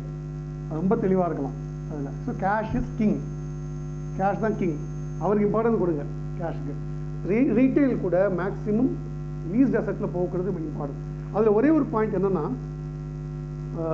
சர்மன் சார், அந்த கோயம்புத்தூர் டெக்ஸ்டைல் பீப்புளுக்கு அந்த பிஸ்னஸ் நொடிஞ்சு போனதுக்கு காரணமே இந்த அசெட் இன்வெஸ்ட்மெண்ட்டாக கூட இருந்திருக்கலாம். Just a thought actually. அந்த ரியல் எஸ்டேட்டில் போடுற ரூபாயை நீங்கள் ஒர்க்கிங் கேபிட்டலில் போட்டு பம்பிங் பண்ணி, end of the day please understand, profit கொடுக்க போகிறது அசெட் இல்லை, ஒர்க்கிங் கேபிட்டல் எஃபிஷியன்சி தான். ஒர்க்கிங் கேபிட்டல் எஃபிஷியன்சி தான் ப்ராஃபிட் கொடுக்க போகிறது. நம்ம எந்த இடத்துல நம்மளுடைய அசெட்டை வச்சுருக்கோங்கிறது நமக்கு ப்ராஃபிட் கொடுக்காது. Let us be very very clear about it. முந்தினது இன்டகிரேஷன் ஆஃப் பிஸ்னஸ் ஆல்மோஸ்ட் நம்ம டச் பண்ணிட்டோம். அகைன் ஆல்ரெடி ஆமாம், ஆல்மோஸ்ட் எக்ஸாக்டாக டச் பண்ணிட்டோம் ஆல்ரெடி. இன்டகிரேஷன் ஆஃப் பிஸ்னஸ்ங்கிறத நீங்கள் பெருங்காயம் கம்பெனிக்கு கேட்ட அந்த எக்ஸாம்பிள். நம்ம எங்கே நிற்கிறோம்? ஃபார்வர்டு இன்டகிரேஷனும் திங்க் பண்ணுங்கள், பேக்வர்டு இன்டகிரேஷன் திங்க் பண்ணுங்கள். ஆல்ரெடி நாங்கள் தான் போட்டிருக்கேன். கோர் காம்பிடன்சி இருந்தால் மட்டும் பண்ணுங்கள். நல்லா தெரிஞ்சால் மட்டும் வியாபாரம் பண்ணுங்கள். அந்த வியாபாரம் பண்ணுங்கள். பிரசன்னா பண்ணுறாருன்னு சொல்லிட்டு நான் அந்த பிஸ்னஸ் வரக்கூடாது. தயவு செஞ்சு இது புரிஞ்சுக்குங்க. பிஸ்னஸில் ஈகோ வேண்டாம். there is no place for ego in business. It's be very very clear. எங்கெல்லாம் நம்ம வந்து ஈகோலையும் மிச்ச எமோஷன்லையும் போய் உள்ள இறங்குறோமோ அது ரெசிபி ஃபார் டிசாஸ்டர் தான். கண்டிப்பாக பிரச்சனை வரதுக்கு வாய்ப்பு இருக்குது. ஸோ நமக்கு நல்லா தெரியுமா அதை பண்ணுவோம், தெரியாத நான் பண்ண மாட்டேன். It's be very clear. எது பண்ணுவேங்கிறத விட எதை பண்ண மாட்டேங்கிறதுல பயங்கர தெளிவு இருக்கணும் நமக்கு. ஸோ இன்டகிரேஷன் ஆஃப் பிஸ்னஸ் கண்டிப்பாக வாய்ப்புகள் உங்கள் எல்லா பிஸ்னஸ்லையுமே இருக்கும். கொஞ்சம் ரிசர்ச் பண்ணுங்கள் உங்கள் ப்ராடக்ட்டில். இன்ஃபேக்ட் நீங்கள் எந்த ப்ராடக்ட் லைனில் இருக்கீங்களோ அதில் குளோபலாக என்ன நடக்குது, நம்ம பேன் இண்டியா காம்படிட்டர்ஸ் என்ன பண்ணுறாங்க, ஒவ்வொரு ஸ்டேட்டில் என்ன பண்ணுறாங்க அப்படிங்கிறத அனலைஸ் பண்ணி பார்க்கலாம். பார்த்துட்டு then you can get back. Like for example, இப்போது எடிபிள் ஆயில் எடுத்துருந்தோம் சொன்னால், இங்கே நம்ம தமிழ்நாட்டில் எடிபிள் ஆயிலுடைய தன்மையே ஒரு மாதிரி இருக்குது. இதே இது தமிழ்நாட்டில் மிகப்பெரிய பிளேயர் பார்த்தீங்கன்னா மேபி அவர் ஒரு 5000 கோடி பண்ணியிருப்பாரா இருக்கும். குஜராத்தில் போய் பார்த்தா தலை சுற்றுது. அங்கே இருக்கிற சாதாரண பிளேயர் 5000 கோடி பண்ணியிருக்காரு. ஆக்சுவலாக தலை சுற்றுது, டோட்டலி டிஃப்ரெண்ட்டாக இருக்காங்க. அங்கே போய் பார்த்தா தான் ஓ நம்ம இப்படி தான் இங்கே தான் இருக்கோம் அப்படின்னு. நம்ம எப்படி தான் இங்கே இருக்கிற வரைக்கும் நம்ம புலி மாதிரி இந்த ஃபீல் பண்ணிட்டு இருப்போம். நம்ம அங்கே போனால் தான் நம்ம புலியா எலியாங்கிறது தெரியும். தட் இஸ் வாட் அந்த எக்ஸ்போஷர், அந்த பெர்ஸ்பெக்டிவ், அதை போய் பார்க்கும்போது தான் நமக்கு ஓ இதை அவங்க எப்படி பண்ணுறாங்க, அதையும் நம்ம பண்ணக்கூடாது, அதை நோக்கி ஏன்னா ட்ராவல் பண்ணக்கூடாது அப்படிங்கிற தாட் அப்போ தான் நமக்கு கண்டிப்பாக வரும். So to know about what is happening in my product, இந்த ஃபார்வர்ட் பேக்வர்ட் இன்டகிரேஷனாக இருக்கட்டும், இல்லை வேரியஸ் ஜாகிரஃபீஸில் என்ன நடக்குது, இது ரொம்ப ரொம்ப முக்கியம். இந்த நாலேஜ். லாஸ்ட் ஒன் ஆல்ரெடி லைட்டாக டச் பண்ணிடும். உங்கள் பிஸ்னஸில் எல்லா பிஸ்னஸ்க்கும் அப்ளை ஆக வேண்டிய அவசியம் இல்லை. கிராஸ் பார்டர் ஜாயிண்ட் வெஞ்சர்னால் என்ன அர்த்தம்னா, கிராஸ் பார்டர்னா ஃபாரின். சில பிஸ்னஸ்க்கு ரெலவெண்ட்டாக இருக்கும் க்ரோத் பை ஜாயிண்ட் வெஞ்சர். எந்த விதமான சிச்சுவேஷனில் ஜாயிண்ட் வெஞ்சர் போகலாம்? ஒன்று, டெக்னாலஜி எனக்கு வேணும், டெக்னாலஜியில் கேப் இருக்குது, நான் நல்ல மேனுஃபேக்சரிங் ஸ்ட்ரென்த் வச்சுருக்கேன், அப்போ நான் டெக்னாலஜிக்கு ஜாயிண்ட் வெஞ்சர் போகலாம். இல்லை என்றால் எனக்கு மேனுஃபேக்சரிங் ஸ்ட்ரென்த் இருக்குது, மார்க்கெட்டிங் ஸ்ட்ரென்த் இல்லை. Marketing for their could be foreign company. இன்னொரு மேஜர் இஷ்யூ என்னென்னா, நம்ம எப்போவுமே ஒரு விஷயம், ஒரு பிரச்சனை நடந்தால் அதுக்கு சொல்யூஷன் கண்டுபிடிப்போம். அதான் ரியாக்டிவ் மேனேஜ்மெண்ட்டுங்கிறது. ரைட்? இப்படியே எவ்வளோ நாள் போக முடியும்? டேமேஜ் ஜாஸ்தி ஆகிட்டே இருக்கும்ல. பிரச்சனை வந்ததுக்கப்புறம் சொல்யூஷன், பிரச்சனை வந்ததுக்கப்புறம் சொல்யூஷன்னா டேமேஜ் ஜாஸ்தி ஆகிட்டே இருக்கும். ஏன் நாளைக்கு இந்த பிரச்சனை வரும்னு நினச்சி அதுக்கு நம்ம சொல்யூஷன் தேடக்கூடாது, ப்ரோஆக்டிவாக ஏன் திங்க் பண்ணக்கூடாது அப்படிங்கிறது தான். பட் இது அகெயின் கொஞ்சம் கஷ்டமான விஷயம், பட் டைம் ஸ்பெண்ட் பண்ணுங்கள். இது எல்லாத்துக்கும் உங்களுக்கு நிறைய டைம் வேணும். ஆக்சுவலாக கொஞ்சம் அனலைஸ் பண்ணி நாளைக்கு இந்த ப்ராப்ளம் வரலாம் அப்படிங்கிறதெல்லாம் திங்க் பண்ணி ப்ரோஆக்டிவாக எப்படி நான் பண்ண முடியும். அண்ட் தென் டெசிஷன் மேக்கிங் பற்றி எப்படி நம்ம பேசணும். டெசிஷன் மேக்கிங் நார்மலாக எல்லாரும் எப்படி எடுக்கிறோம்? எனக்கு கொஞ்சம் ஃபீட்பேக் வேணுமே. உங்கள் வேரியஸ் டெசிஷன்ஸ் எடுக்கிறோம் இல்லையா? கரெக்ட், எக்ஸ்பீரியன்ஸில் எடுக்கிறோம். அதை நான் இன்ட்யூஷன்னு எடுத்துக்கிறேன். சும்மா சொல்லாதீங்க, இந்த ஜோக்கிங். விசாரிக்கிறோம் வேற. Sorry, advice. Correct. Time okay, but how to you take a decision? உணர்ச்சி வசப்பட்டு. No, very good. I'm very happy you are saying this. Lot of us take emotional decision. Very happy you are saying this. Sir சொன்னது அதுதான். அனுபவத்தில் எடுக்கிறேன், இன்ட்யூஷனால் எடுக்கிறேன், எமோஷ்னலாக decision எடுக்கிறேன். அவர் இன்னொருத்தர் சொன்னார், பாரோடு நாலேஜ். இன்னொருத்தர் சொன்னார்னு நான் எடுக்கிறேன். பக்கத்து காம்படிட்டர் பண்ணியிருக்காருன்னு நான் அந்த டெசிஷன் எடுக்கிறேன்.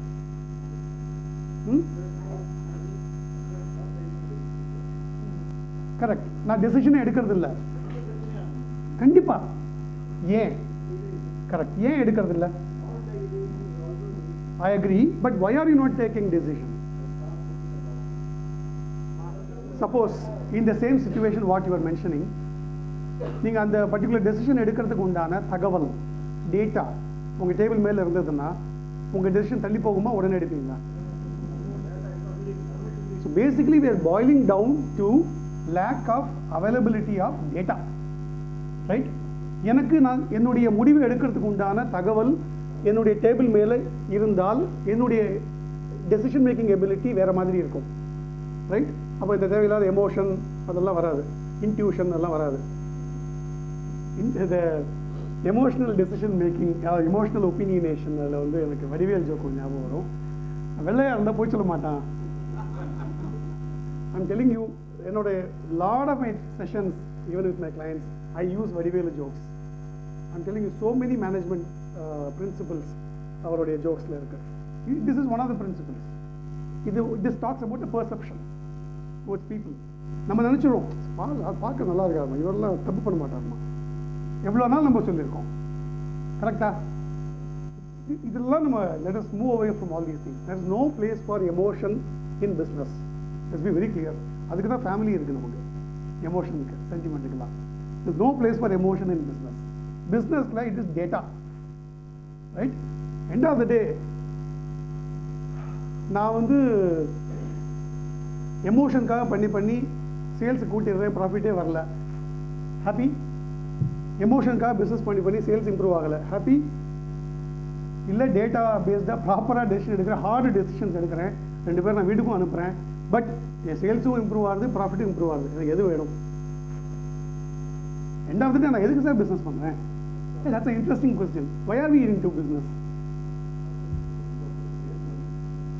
Money, profit, vera, growth, passion, vera, panam, apram, value,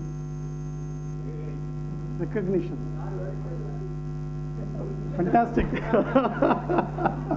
Residual reason. No, but let's get into it bit more. கொஞ்சம் முக்கியமான விஷயம் அது. Let's get into it bit more. Why are we into business? To create wealth. Ultimately, மனுஷனுக்கு எப்பவுமே upward mobility வேணும். கரெக்டா? இது வந்து நார்மலான ஒரு சைக்காலஜி. இது upward mobility என்ன? நான் இப்போ இருக்கிறதுலேருந்து நாளைக்கு நான் பெட்டர் ஆகணும். இந்த நினைப்பு எல்லாருக்கும் உண்டு. கடைநிலை ஊழியர்லேருந்து முதலாளி வரைக்கும் எல்லாருக்கும் அதுதான் வாழ்க்கையில் முக்கியம். நேற்று கூட நான் இன்னைக்கு பெட்டராக இருக்கணும், இன்னைக்கு கூட நான் நாளைக்கு பெட்டராக இருக்கணும். Ultimately to create wealth. இதை தான் அர்த்தசாஸ்திரா அப்படின்னு சொல்லிட்டு கௌட்டில்யா சொன்னார் 2500 வருஷம் முன்னால். அர்த்தா அப்படின்னா சம்ஸ்கிருத்தில் wealth, the art of creating wealth. அந்த சூத்ரா ஆஃப் கிரியேட்டிங் வெல்த் தான் அர்த்தசாஸ்திரா. ஆக்சுவலி இதை தான் வந்து ஆடம் ஸ்மித் 250 வருஷம் முன்னால் இங்கிலீஷில் தியரி ஆஃப் வெல்த் அப்படின்னு, ட்ரீட்டிஸ் ஆன் வெல்த் அப்படின்னு சொல்லிட்டு சொன்னார் ஆக்சுவலாக. ஸோ பேசிக்லி பார்த்தா நம்ம எல்லாருமே வந்து வெல்த் கிரியேட் பண்ணுறது தான் பிஸ்னஸில் இருக்கும். வெல்த் எப்போ கிரியேட் பண்ண முடியும்? Only we earn profit. Only when we earn profit தான் வெல்த் கிரியேட் பண்ண முடியும். இதில் தான் மாற்று கருத்து இருக்கா? சில பேர் வந்து நம்ம அதை பார்ப்போம், எனக்கு growth முக்கியம், சேல்ஸ் முக்கியம் நினைக்கலாம். அதுவும் முக்கியம். But ultimately profitability is the most important aspect. அதை நீங்கள் வந்து காம்ப்ரமைஸ் பண்ண முடியாது. டெசிஷன் மேக்கிங்க்கு please don't take any decision without proper data. Insist on data with your employees. பாதி பேர் ரிசைன் பண்ணிட்டு போயிடுவாங்க. I'm not joking, please insist. Then இன்னொரு முக்கியமான சேலஞ்ச் என்ன, ரிஸ்க் மேனேஜ்மெண்ட்டை பற்றி எவ்வளோ பேர் நம்ம புரிஞ்சுக்கிறோம். நம்ம என்ன பிஸ்னஸில் இருக்கோம், நம்ம பிஸ்னஸை சுற்றி என்னெல்லாம் ரிஸ்க் இருக்குது, அதை அனலைஸ் பண்ணுறோமா ஃபார்மலாக? ப்ளீஸ் பண்ணுங்கள். There is a method to it. என்ன ஒரு 6-7 வகையான ரிஸ்க்ஸ் இருக்குது, நீங்கள் which you should be aware. ரொம்ப முக்கியம் அது. ரொம்ப சாதாரணமாக அது விஷயம் கிடையாது. கொஞ்சம் அனலைஸ் பண்ணி டாக்குமெண்ட் பண்ணுங்கள். நம்ம பிஸ்னஸில் என்னெல்லாம் ரிஸ்க் இருக்குது. It could be operational risk, financial risk, capital risk, or country risk, or strategic risk. Strategic risk என்ன தெரியுமா? நம்ம தான் ரிஸ்க் பிஸ்னஸ்க்கு. நீங்கள் அப்படியே சொன்ன மாதிரி தப்பான முடிவு எடுத்து அதனால பிஸ்னஸ் கெட்டு போக வாய்ப்பு இருக்கு இல்லையா, அதான் ஸ்ட்ராட்டஜிக் ரிஸ்க் அப்படிங்கிறது. நார்மலாக ரிஸ்க் மேனேஜ்மெண்ட்டை நம்ம வந்து பிளைண்டாக இருந்துவோம். ரிஸ்க்குன்னு தெரியும், ஆனால் அதை நம்ம ஒத்துக்க மாட்டோம். ரிஸ்க் எடுக்கிறது ரிஸ்க் சாப்பிட்ற மாதிரின்னு வசனம் சொல்லிட்டு போயிடுவோம். No, I'm not joking. Lot of us do it. But let us be very clear. Unless நம்ம ரிஸ்க் என்னமையான ஒரு விஷயமா இருக்கும். Next one. அடிக்கடி இந்த வார்த்தை நம்ம கேள்விப்பட்டிருக்கோம்ல, கார்பரேட் கவர்னன்ஸ் அப்படின்னு பேப்பர்லாம் படிக்கிறோம், பெரிய பெரிய இதெல்லாம் படிக்கிறோம். அது ரொம்ப பெரிய விஷயம் கிடையாது, சாதாரண விஷயம். இது ஏன் வந்து நம்ம இங்கே நம்ம பேசுகிறோம்னா, இது ரொம்ப நமக்கு தேவையான ஒரு விஷயம். நம்ம ஃபஸ்ட்டு ஒரு ஸ்லைடில் பார்த்தோம் தெரியுமா, நம்ம டயத்தை வந்து சேல்ஸ் அண்ட் ஆப்ரேஷன்ஸ் நிறையா ஸ்பெண்ட் பண்ணுவோம், சப்போர்ட் ஃபங்க்ஷன்ஸில் பண்ண மாட்டோம். அங்கே வந்து போடுவோம். கார்பரேட் கவர்னன்ஸ்னால் என்னென்னா, mechanisms, processes and relations by which organisations are controlled and directed. நம்ம ஆஸ் ப்ரமோட்டர் நமக்கு 2 வேலை தான் சார் இருக்குது. உங்கள் ஆர்கனைசேஷனுக்கு டைரக்ஷன் கொடுக்கணும், உங்கள் ஆர்கனைசேஷனை கண்ட்ரோல் பண்ணணும். Yes or no? ரைட். இதை தவிர வேறு எதுவும் பண்ணாதீங்க தயவு செஞ்சு. டைரக்ஷன் கொடுங்க, கண்ட்ரோல் பண்ணுங்க. மிச்சப்படி போய் உட்காந்து வேறு எதுவும் நீங்கள் மடிச்சுலாம் உள்ள போயிட வேண்டாம். இவ்வளோதான். இதுக்கு உண்டான மெக்கானிசம் அண்ட் ப்ராசஸ் செட் பண்ணுறது தான் கார்பரேட் கவர்னன்ஸுங்கிறது. இதுக்கு உங்களுக்கு 4 பில்லர்ஸ், 4 இம்பார்ட்டன்ட் ஆஸ்பெக்ட்ஸ் இருக்கு. Finance, HR and admin, systems, process and IT, and then management review. Compared to focus on sales and operations, எவ்வளோ நம்ம இதில் ஃபோக்கஸ் பண்ண முடியாது, இதுதான் ரொம்ப முக்கியம். இன்னும் சொல்ல போனால், சேல்ஸ் அண்ட் ஆப்ரேஷன்ஸில் மட்டும் ஃபோக்கஸ் பண்ணிட்டு இதை விடுற ஆர்கனைசேஷன்ஸ் வந்து நாள் பட இருக்கிறது இல்லை உயிரோட. ரொம்ப சிம்பிளாக சொல்ல போனால், ஸ்ட்ராங் ஸ்டேட்மெண்ட் நான் சொல்கிறேன் அதோட இம்பார்ட்டன்ஸ்க்காக. இதில் ஸ்ட்ராங் ஃபோக்கஸ் இருக்கிறது டாப் மேனேஜ்மெண்ட்டோடைய முக்கியமான வேலை. முக்கியமான வேலை இது. இதில் நாலேஜ் கேப் இருக்குன்னு சொல்லுவீங்க அறிய. இதில் வந்து எனக்கு தெரியலங்கிறதுனால பண்ணலை அப்படிங்கிற சொன்னோம். இதில் எங்கெங்கே ப்ரொஃபஷனல் சப்போர்ட் எடுத்துக்கணுமோ அதை எடுத்துக்கிறது இம்பார்ட்டண்ட். ஆக்சுவலாக சார் எனக்கு தெரியலங்கிறதுனால நான் இம்பார்ட்டன்ட் ஆஸ்பெக்டை விட்டால் அல்டிமேட்லி என் வண்டி எங்கே போயிட்டுருக்குன்னு எனக்கு தெரியாது இல்லையா. நம்ம எல்லாருமே கார் ஓட்டுவோம் இல்லையா. டேஷ்போர்டு இல்லாத கார் யார் ஓட்ட முடியும்? கொஞ்சம் இமேஜின் பண்ணி பாருங்கள். நீங்கள் கார் வச்சுருக்கீங்க, டேஷ்போர்டு இல்லை, அதில் எவ்வளோ பேருக்கு தைரியம் இருக்குது அந்த வண்டியை ஓட்டுறதுக்கு? டேஷ்போர்ட்னா என்ன தெரியாது இல்லையா? Indicator, speedometer, fuel meter, all those things. இன்றைக்கி நிறைய விஷயங்கள் ஜிபிஎஸ்லாம் வந்துருக்கு. இது எதுவுமே கிடையாது, ஸ்பீடோமீட்டரும் கிடையாது, ஒன்றும் கிடையாது. இதுதான் டேஷ்போர்ட். இந்த வண்டி உங்களுக்கு ஓட்டுறதுக்கு இன்ட்ரெஸ்ட் இருக்கா இல்லையா? இதில் சத்தமே இல்லை. இப்போ வண்டிக்கு டேஷ்போர்டு இல்லைன்னா ஓட்ட மாட்டேன். என் பிஸ்னஸில் இந்த 4 விஷயம் தெரியாமல் நான் வண்டி ஓட்டிட்டு இருக்கேனே. சரி, அது வேற. Yes or no? இல்லையா? இதுதான் வெரி வெரி இம்பார்ட்டன்ட் ஆக்சுவலாக. ஸோ இது எனக்கு தெரிய வேண்டிய அவசியம் இல்லை. தெரிஞ்சுக்கலாம், தெரிஞ்சுக்கிறது தப்பு இல்லை, தெரிஞ்சுக்கலாம். பட் இதுக்குண்டான தகுந்த ஆட்களை போட்டு வேலை பண்ணணும். எது எனக்கு தெரியலையோ, எது எனக்கு நல்லா தெரியுதோ அதில் நான் ஃபோக்கஸ் பண்ணுறேன். எது எனக்கு தெரியலையோ அதுக்கு தகுந்த பர்சனை நான் எம்ப்ளாய் பண்ணி அந்த ஆக்டிவிட்டி பண்ணணும். Don't avoid looking at these things. உங்களுக்கு தெரியலங்கிறதுனாலையோ இன்ட்ரெஸ்ட் இல்லைங்கிறதுனாலையோ இதுலேருந்து லாபம் வரலங்கிற ஒரு பர்செப்ஷனாலையோ தயவு செஞ்சு இதை பார்க்காம விட்டுறாதீங்க. பிகாஸ் இந்த 4 தான் உங்களுடைய சஸ்டனன்ஸை, உங்களுடைய growth-ஐ கொண்டு வரும். இது எப்படின்னா, ஒரு கார் எக்ஸாம்பிள் தான் நம்ம எல்லாருக்குமே ஈஸியாக புரியும். இந்த 4மே ஒரே மாதிரி சீராக போகணுங்கிறது தான். இந்த காரில் உடைய இன்ஜின், அதோடைய சீட்டு கீட்டெல்லாம் சேல்ஸ் அண்ட் ஆப்ரேஷன். 4 டயர் இருக்கு, அதான் இந்த 4. இந்த 4 டயரில் ஒன்று வழுக்கையாக இருக்கு, ஒன்று ரீபட்டன் ஆனது, ஒன்று புதுசு, ஒன்று கொஞ்சம் சுமாராக இருக்கு. இந்த வண்டி எப்படி போகும்? அப்படியே மேனேஜ் பண்ணி போகும். நான் ரொம்ப அக்ரெசிவ் பர்சன், அந்த வண்டியும் நான் 90 கிலோமீட்டர் ஸ்பீடில் போவேன். என்ன நடக்க சான்ஸ் இருக்கு? கிராஷ் ஆக சான்ஸ் இருக்கு. Yes or no? Car example ஒத்துக்கிறோம், தயவு செஞ்சு இதை ஒத்துண்டா நமக்கு நல்லது. ரொம்ப சிம்பிள். இது என்னன்னா, எண்ட் ஆஃப் த டே எவ்வளோ பேர் நம்ம வந்து இதுக்கெல்லாம் நிறைய ட்ரைனிங் ப்ரோக்ராம் நிறைய பேர் அட்டன் பண்ணியிருப்பீங்க. ஹெச்ஆருக்குலாம் பண்ணியிருப்பீங்க, ஐடிக்கு இருக்கலாம், ஃபினான்ஸுக்கெலாம் இருக்கலாம். பட் எவ்வளோ இம்ப்ளிமெண்ட் பண்ணுறோம் நம்ம? End of the day that is where the problem. இதெல்லாம் தயவு செஞ்சு உங்கள் P&L எக்ஸ்பெண்டிச்சராக நினைக்காதீங்க. இது investment. The money which you are spending for these functions are investment. அப்படி நினச்சிட்டிங்கன்னா பண்ண ஆரம்பிச்சிடுவீங்க. கோ த்ரூ திஸ் ப்ராசஸ் பற்றி நம்ம பேசணும். பேசிக்கலி உங்கள் என்டையர் ஆர்கனைசேஷனை நீங்கள் ஃபங்க்ஷனலாக பிரிச்சுட்டு உங்களோட ஆக்டிவிட்டீஸை பேஸ் பண்ணி ப்ராட்லி நீங்கள் எந்த மாதிரி நீங்கள் பிரிச்சுக்க முடியும்னா, finance and account, HR and admin, sales and marketing, production or purchase if you depending upon organization, IT, technology related areas. இந்த மாதிரி 5 ப்ராடாக பிரிச்சுக்க முடியும். But again depends on your own organisation. இது ஒவ்வொன்றுத்துக்கும் ஹாவ் அ கிளியர் ப்ராசஸ். ப்ராசஸ்னா என்ன? இது என்னென்ன activity, how to perform these activities அப்படிங்கிற கிளியராக டிலினியேட் பண்ணுங்க. இது ரொம்ப ரொம்ப இம்பார்ட்டண்ட். நவ் எவ்ரி ஆக்டிவிட்டி அதோட இன்புட் என்ன, அதோட அவுட்புட் என்னங்கிறது ஒரு கிளாரிட்டி இருக்கணும். அந்த கிளாரிட்டியோட டாக்குமெண்டேஷன் பண்ணுறது வெரி வெரி இம்பார்ட்டன்ட். எதுக்காக டாக்குமெண்டேஷன்? ஜஸ்ட் டு ரிப்பீட், நான் வளர்த்திருந்த ஆர்கனைசேஷன் நான் தள்ளி நின்று I want to see that to grow. How can I do that? Only by documentation. நான் டாக்குமெண்ட் பண்ணணும். எந்த ஆக்டிவிட்டி எப்படி நடக்கணுங்கிறது டாக்குமெண்ட் பண்ணால் தான் நான் தள்ளி வர்றதுக்கு கான்ஃபிடன்ஸ் வரும். அதுக்கு தான் இது. Last point I want to just spend a couple of minutes.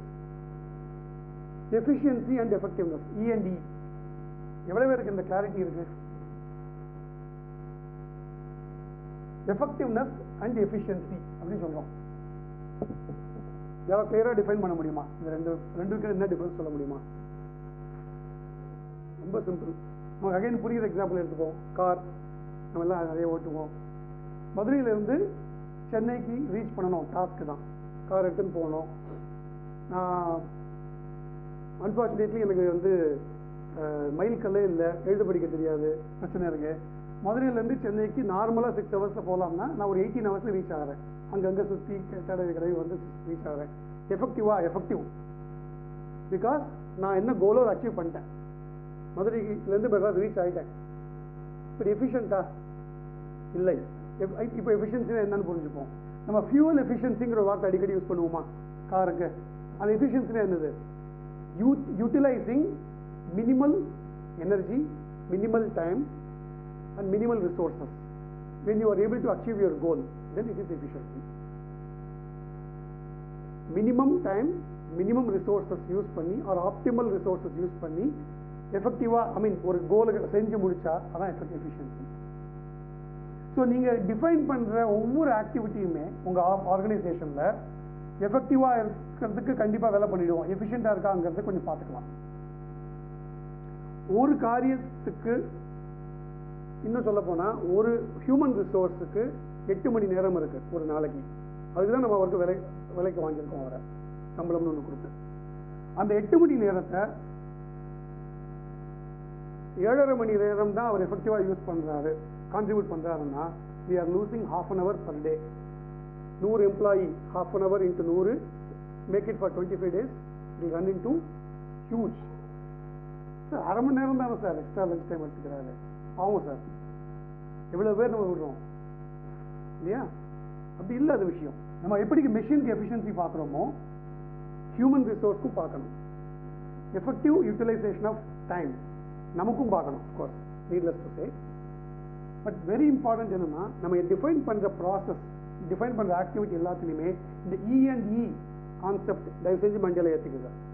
Effectiveness and efficiency அதை அது அச்சீவ் பண்ண முடியுமாங்கிறது இம்பார்ட்டன்ட். Next one process. நான் அப்பயே நம்ம சொல்லிட்டோம், வேறு இந்த 5 வகையாக நம்ம பிரிக்கிறோம் சொன்னோம். Finance and accounts, sales and marketing, production, IT and HR and admin.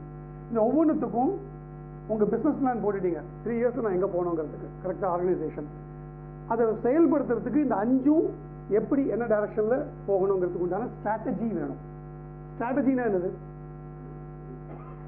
வியூகம். கரெக்ட். அப்படின்னா என்னது? நீங்கள் சொல்லி தமிழாக்கம் திட்டமிடல், பிளானிங். வியூகம்னா என்ன? ஏன் திட்டமிடல் வேற, பிளானிங் இது ஸ்ட்ராட்டஜி அண்ட் பிளான் ஏன் டிஃப்ரெண்ட்டாக வேர்டு இருக்கு? ஆக்ஷனா? Sorry, methodology. அது ப்ராசஸ். Absolutely sir. பிளான் அப்படிங்கிறது உங்களுக்கு அதோட டைனமிக்ஸ் எல்லாம் கிளியராக தெரியும், அசம்ஷன்ஸ் கிளியராக தெரியும் போது பிளான். பட் ஸ்ட்ராட்டஜிங்கிறது கொஞ்சம் ஸ்லைட்லி லாங் டேர்ம் ப்ளஸ் இந்த விஷயம் இந்த அசம்ஷன் மாறிச்சுன்னா நான் என்ன பண்ணணும், பிளான் ஏ என்ன, பிளான் பி என்ன, ரைட்? ஸோ ஒவ்வொரு ஃபங்க்ஷனுக்கும் I should have one plan A. இந்த அசம்ஷன் இருந்ததுன்னா அந்த அசம்ஷன் மாறிச்சுன்னா பிளான் பி என்ன, இல்லைன்னா பிளான் சி என்ன, அப்படிங்கிற ஒரு கிளாரிட்டி இருக்கணும். இதெல்லாம் கிளியராக டிஃபைன் பண்ணிக்கிறது இம்பார்ட்டன்ட். சார் நான் யூஸ்வலாக I'm not use to it. நான் என்ன பிரச்சனை வருதோ நான் அன்றைக்கி ஃபேஸ் பண்ணிட்டு போயிட்டே இருக்கேன் சார். அவ்வளோதான் இப்போ பண்ணிட்டு இருக்கோம் நம்ம, right? We don't really foresee. But இந்த மாதிரி பண்ண முடிஞ்சதுன்னா என்ன நமக்கு குறையும் தெரியுமா? Shocks and surprises in business குறையும். நமக்கு இன்னைக்கு என்ன பிரச்சனை? டே டு டே கிளம்புற ஆஃபீஸ்க்கு வந்து உட்கார்ந்த உடனே இன்னைக்கு என்ன சர்ப்ரைஸ், இன்னைக்கு என்ன ஷாக்? அதான் exactly. I'm not joking. Shocks and சர்ப்ரைசஸோடு தான் இன்னைக்கு நம்ம ஆஃபீஸ்க்கே ஆரம்பிக்கிறோம். அதெல்லாம் குறைக்க முடியும் தான். எப்போ முடியும்? இதெல்லாம் ப்ராசஸ் பண்ணால் முடியும். ஸோ நீங்கள் ஸ்ட்ராட்டஜி எவால்வ் பண்ணுறது உங்களுடைய விஷன் அண்ட் பிஸ்னஸ் பிளானை அலைன் பண்ணி இருக்கணும். இல்லைன்னா அந்த ஸ்பீட் ஆஃப் ஆர்கனைசேஷன் சரியாக இருக்காது. Next slide. அந்த ஸ்ட்ராட்டஜியை செயல்படுத்துறது அப்பயே சொன்ன மாதிரி ஸ்டாண்டர்ட் ஆப்ரேட்டிங் ப்ரொசீஜர். ஸ்ட்ராட்டஜிங்கிறது ஹை லெவல் டாக்குமெண்ட். எனக்கு இந்த ஆக்டிவிட்டி எந்த டைரக்ஷனில் போகணும் அப்படிங்கிறது அது ஹை லெவல் டாக்குமெண்ட். அதை செயல்பாட்டுக்கு கொண்டு வரணும்னா every activity to be defined in a clear document. எப்படி மெத்தட் ஆஃப் ஒர்க்கிங் கிளியராக இன்புட் ப்ராசஸ் அவுட்புட்டை டிஃபைன் பண்ணி போடுறது எஸ்ஓபி. இந்த எஸ்ஓபி போடுறதோடைய மிகப்பெரிய அட்வான்டேஜ் செகண்ட் பாயிண்ட். அப்பயே யாரோ கேட்டீங்க, எப்படி சார் பர்சன்ட் டிபெண்டன்சிலேருந்து வெளியில் வரலாம்? இப்படி தான் வரலாம். The moment you create a system, the moment you create a process and create a procedure and implement it very strongly, அப்போ அந்த பர்சனோட இம்பார்ட்டன்ஸ் குறையுமா குறையாதா? டாக்குமெண்ட் கையில் இருக்கும். சார் நான் எனக்கு ரொம்ப ப்ரெஷர் போட்டிங்கன்னா நான் விட்டுட்டு போயிடுவேன் பாரு, தயவு செஞ்சு போன்னு சொல்லிட்டு புதுசாக ஒருத்தனை கொண்டு வாங்க. டாக்குமெண்ட்டை கொடு, ஒரு நாள் படி, 2ஆவது நாள் வேலை பண்ண ஆரம்பி. You understand? Basically, a classic example of a process-driven organization. யாராவது சொல்லுங்களேன். Absolutely right. The topmost process-driven organization in banking industry in India is ICICI Bank. அவங்களுடைய சக்ஸஸ்க்கு காரணமே ப்ராசஸ். Whole point is, அங்கே வந்து when KV Kamath wanted to go for a rapid growth அந்த organisation 20 வருஷம் முன்னால் first அவங்க பண்ணினது, they converted into a process-driven organization. நீங்கள் ஐசிஐசியில் டீல் பண்ணினவங்களுக்கு அது தெரிஞ்சிருக்கும். நீங்கள் அங்கே அவ்வளோ சாதாரணமாக அங்கே ஒரு பர்டிகுலர் ப்ரொசீஜரை டிவைட்டே பண்ண முடியாது. கண்ணா அப்படின்னா அப்ரூவல் லெவல்ஸ் போயிட்டு வரும். ஆக்சுவலாக ப்ராசஸ் டீவியேஷனுங்கிறது 0 பண்ண முடியாது. பட் அப்ராப்ரியேட் அப்ரூவலோட நடக்கணும் அது. ஸோ அப்படி பண்ணும்போது ஐசிஐசிஐ பேங்க் ஏன் எக்ஸாம்பிள் சொன்னோம்னா, அங்கே மேனேஜர்ஸ் எப்படி ட்ரான்ஸ்ஃபர் ஆவாங்கன்னா, லாட் ஆஃப் டைம்ஸ் நைட் 8 மணிக்கு அவருக்கு இமெயில் வரும், tomorrow morning go and take charge in some other bank பிரான்ச்சுன்னு. நெக்ஸ்ட் டே போய் எடுத்து ஆகணும் அவர். அவ்வளோதான். இதுக்கு வேற ஆள் விடுவார். Hand over take over process கிடையாது ஐசிஐசிஐ பேங்க்கில். அது சீம்லெஸ்ஸாக நடக்கணும் அங்கே. ஏன்னா அங்கே everything is predefined. 5 years 98 implement பண்ணின ஆர்கனைசேஷன் ரொம்ப சக்ஸஸ்ஃபுல்லாக ஐசிஐசிஐ பேங்க். ஒரு மேனேஜர் கேபின் எப்படி இருக்கணும், டேபிள் எப்படி இருக்கணும், ரைட்டு ட்ராயரை திறந்தால் என்ன இருக்கணும், லெஃப்ட் ட்ராயர் திறந்தால் என்ன இருக்கணும், முதற்கொண்டு அங்கே ப்ரீ டிஃபைன்டு. அந்த அளவுக்கு அவங்க உள்ளே போயிட்டாங்க ப்ராசஸ் லெவலில் ரீடிஃபைன் பண்ணி போயிட்டாங்க. அதனால தான் growth, rapid growth. State Bank of India 125 வருஷமாக பண்ணிட்டு இருக்கிற வியாபாரத்தை 30 வருஷத்தில் பண்ணி ரீச் பண்ணியிருக்காங்க. இப்போ அவங்க சக்ஸஸ்ஃபுல்லாக இல்லையா நீங்கள் முடிவு பண்ணுங்க. Right, this has come only because of process. Right, process set பண்ணிட்டேன், ஓரியன்டேஷன் கொடுத்துட்டேன். நான் என்ன பண்ணணும் சார்? நான் என் பிஸ்னஸ் தள்ளி நிற்க சொல்லிட்டீங்க. நான் என்ன பண்ணணும்? Keep managing your business through reports and review. ரிப்போர்ட்ஸ்னு வரும்போது 3 layers. Usually it is advisable to create 3 layered organization: top management, operational management, transactional, execution management. So இந்த 3 லெவலில் ரிப்போர்ட்ஸை கிளியராக டிஃபைன் பண்ணி வச்சு ரிப்போர்ட்ஸ் உங்களுக்கு ரெகுலராக வரணும்.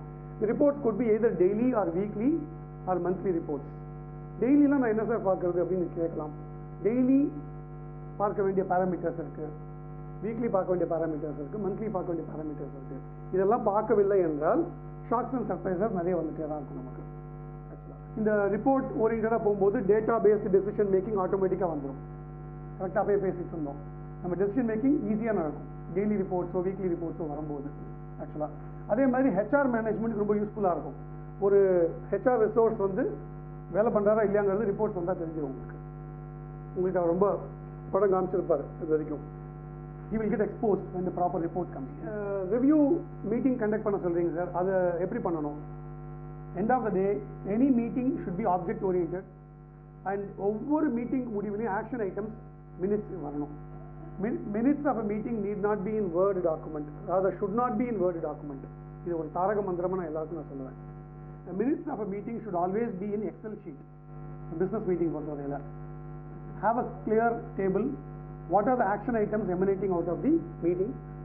என்ன action item, யார் ரெஸ்பான்சிபிள், என்ன டைம்லைன், இது எப்போ ரிப்போர்ட்டிங் டைம், எப்போ ரிவ்யூ டைம், இந்த ஐட்டம் க்ளோஸ்டாக ஓப்பனா, இந்த மாதிரி எவ்ரி மீட்டிங் மினிட்ஸ் டேபிள் ஃபார்மில் போட்டு கொண்டு வந்தால் ரொம்ப ரொம்ப ஈஸியாக இருக்கும். அது யார் ரெஸ்பான்சிபிள்ங்கிறது கிளியராக ஃபிக்ஸ் பண்ணணும். இது முக்கியமான ஒரு விஷயம். நிறைய சமயம் நமக்கே குழப்பம் வரும். X/Y அப்படின்னு போட்டுருவோம் ரெஸ்பான்சிபிலிட்டியில். அப்போ அந்த காரியம் நடக்காதுன்னு அர்த்தம்.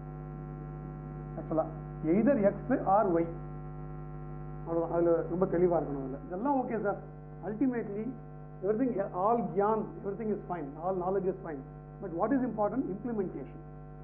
நம்ம அப்பயே சொல்லிட்டோம், successful organisations are not created by great ideas but only by great implementation.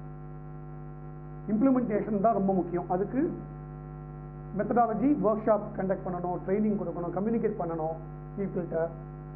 ஃபார்மலாக உட்காந்து கம்யூனிகேட் பண்ணுறது வெரி வெரி இம்பார்ட்டன்ட். ரிவ்யூ கண்டினியூஸாக பண்ணணும். Last point which is very important, zero tolerance policy for process indiscipline. இதை பண்ணணும். ப்ராசஸ் இன்டிசிப்ளினுக்கு zero tolerance. அது ஒரு ஸ்டேஜுக்கு நீங்கள் கொண்டு வரணும். டே ஒன்லாம் பண்ண முடியாது. ஒரு 6 months 1 year down the line கமிட்டடாக ப்ராசஸ் நீங்கள் இம்ப்ளிமெண்ட் பண்ணிங்கன்னா இதை கொண்டு வர முடியும். இதை நீங்கள் என்றைக்கு அச்சீவ் பண்ண ட்ரை பண்ணுறீங்களோ அன்றைக்கி உங்கள் டைம் பிரமாதமாக ஃபியூச்சருக்கு கிடைக்கும். கம்ப்ளீட்டாக ஆர்கனைசேஷன் ப்ராசஸ் ஓரியன்டாக மாற வாய்ப்பு இருக்குது. இவ்வளோ நம்ம கமிட்டடாக பண்ணணும். ஃபஸ்ட்டு நம்ம சைட்லேருந்து கமிட்டடாக